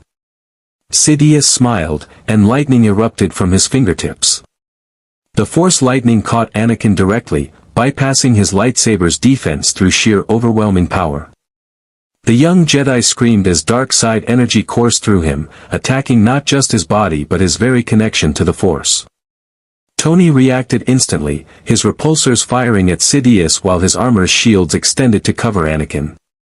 The repulsor blast struck Sidious directly, and the Sith Lord caught them, absorbed them, redirected the energy back at Tony with Force-enhanced strength. Tony's shields flared, energy reading spiking to dangerous levels. This was power beyond anything he'd fought, beyond Thanos, beyond cosmic entities. This was the dark side personified, 2,000 years of Sith planning and preparation focused into one impossibly powerful being. Friday, full combat protocols. Hit him with everything. Tony became a weapon system, unleashing missiles, repulsor beams, concentrated uni-beam blasts from his arc reactor's core. The Chancellor's office exploded into chaos, walls vaporizing, windows shattering, the carefully maintained facade of democratic leadership destroyed in seconds. But Sidious weathered the assault, his Force powers deflecting or absorbing each attack. And then he attacked back, not with lightning, but with something worse. The Force itself became a weapon, crushing Tony's armor like invisible hands squeezing a tin can. His HUD erupted with damage warnings as nanotech failed, power systems overloaded, structural integrity compromised. You see the futility? Sidious hissed, his voice dripping with dark satisfaction. Technology is meaningless against true power. The Force transcends your science, your reason, your pathetic attempts at control. And young Skywalker, he turned his attention back to Anakin, who'd struggled to his feet despite the lightning's effects. You cannot defeat me. Your only choice is to join me or die. And death would be a mercy compared to watching everyone you love suffer because you were too weak to embrace the power that could save them. I don't need to defeat you alone, Anakin said, his voice ragged but determined. Through the Force, he reached out to every Jedi in the Senate building, every knight who'd been positioned for this moment. I just need to hold you long enough for help to arrive. The walls exploded inward as Mace Windu and 5 Jedi Masters entered, their lightsabers blazing. Sidious snarled, his attention divided between multiple threats for the first time. The battle escalated to nightmare intensity, 7 Jedi and 1 man in advanced armor against the galaxy's most dangerous Sith Lord. Tony fought like he'd never fought before, using everything his genius and technology could provide. He wasn't trying to kill Sidious, just distract him, create openings for the Jedi, disrupt his concentration long enough for their combined power to overwhelm him. His arc reactor burned at maximum output, draining energy reserves faster than ever before, but this was the fight that mattered. This was the moment where the galaxy's future would be decided. The battle raged for 17 minutes, an eternity of plasma blades, force lightning, repulsor blasts, and desperate defenses. 3 Jedi Masters fell to Sidious's power before Mace Windu finally landed the decisive strike, his lightsaber piercing the Sith Lord's shoulder and forcing him to his knees. It's over, Sidious, Windu said, his voice carrying absolute authority. You've lost. Sidious laughed despite the pain, despite defeat, despite everything. Have I? Look at young Skywalker. Look at the rage in his eyes, the desire for revenge, the attachment that makes him want to kill me for daring to threaten those he loves. I'm already winning. And looking at Anakin, Tony saw the truth. The young Jedi's face was twisted with fury, his mechanical hand clenched around his lightsaber, every instinct screaming to strike Sidious down. This was the moment, the choice that would determine whether Vader became real or remained a nightmare. Anakin, Tony said quietly, his voice cutting through the rage. Don't. He wants you to kill him, wants you to embrace that anger. That's how he wins even in defeat. You arrest him, put him on trial, let justice work through proper channels. That's how you prove you're better than Vader. Anakin trembled, the battle between light and dark visible in every line of his body. Then, slowly, he deactivated his lightsaber. You're under arrest, Sidious. You'll face trial for your crimes. And I'll testify against you, watch you pay for everything you've done. But I won't become a murderer to stop a murderer. The choice was made. The future pivoted on that single decision. Darth Sidious was arrested, tried before the Republic Senate with evidence so overwhelming that even his political allies couldn't save him. Order 66 was disabled, the biochips removed from millions of clone troopers who wept with relief at being freed from programmed slavery. Count Dooku provided testimony that led to the arrest of dozens of Separatist leaders and the gradual end of the Clone Wars through negotiated peace rather than military victory. The Republic survived, damaged but intact. The Jedi Order faced reckoning for their failures, allowing a Sith Lord to operate undetected, becoming warriors instead of peacekeepers, losing sight of their founding principles in service to a corrupt government. Reforms were implemented, the Council restructured, dogma questioned for the first time in millennia. And Anakin Skywalker, the chosen one who'd faced his darkness and chosen light, became a symbol of redemption and hope. He married Padme publicly, left the Jedi Order to forge his own path, and began training Force-sensitive beings in a philosophy that balanced Jedi wisdom with acknowledgement of emotion and attachment. Vader remained a nightmare that never became real. 3 months after Sidious's arrest, Tony stood in a hangar on Coruscant, staring at the dimensional rift generator he'd built using Sith ritual knowledge, Republic technology, and arc reactor power. Friday had calculated that with the right energy input, approximately 15 times the output of his arc reactor, they could tear open a rift back to Earth. Back home. You're really leaving, Anakin said, appearing beside him. The young Jedi, no, former Jedi, looked more at peace than Tony had ever seen him. The weight of prophecy, the burden of being the chosen one, the fear of falling to darkness, all of it had been confronted and overcome. Yeah, Tony replied. I've got people waiting for me. A life I need to get back to. This galaxy is safer now, and you don't need a man in armor to solve your problems anymore. We never did, Anakin smiled. But we needed someone who believed we could solve them ourselves. Someone who saw the Clone Wars for the manipulation it was and refused to accept destiny as inevitable. You gave us that, Stark. You changed everything. I just did what I always do, questioned authority, broke some very expensive things, and got lucky. Tony extended his hand. But you're the one who made the choice that mattered. You faced Vader and said no. That took more courage than anything I did. They shook hands, man from another dimension and chosen one who defied prophecy, both changed by their encounter, both better for having known each other. Tony activated the dimensional rift generator. The air split apart, revealing the blue-white tunnel between universes. Through it, he could see his workshop, hear Jarvis's voice announcing an anomaly, see the familiar chaos of home. He stepped through without looking back, trusting that Anakin Skywalker and this galaxy would forge their own future, one built on choice rather than destiny, wisdom rather than dogma, hope rather than fear. The rift closed behind him, sealing the Star Wars galaxy from further dimensional intrusion. Tony Stark was home, his arc reactor flickering to minimum power, his armor barely functional after months of abuse. And across universes, in a galaxy far, far away, the Force whispered through the lives of beings who'd learned that sometimes the greatest power came from those who stood outside power's influence. That prophecy could be defied. That the future belonged to those brave enough to choose it. The Clone Wars ended not with catastrophe, but with cautious hope. The Jedi reformed. The Republic rebuilt. And somewhere in the Force's infinite web, Master Yoda smiled, knowing that balance had been achieved through the most unlikely instrument, a void in the Force who'd proven that even nothing could change everything.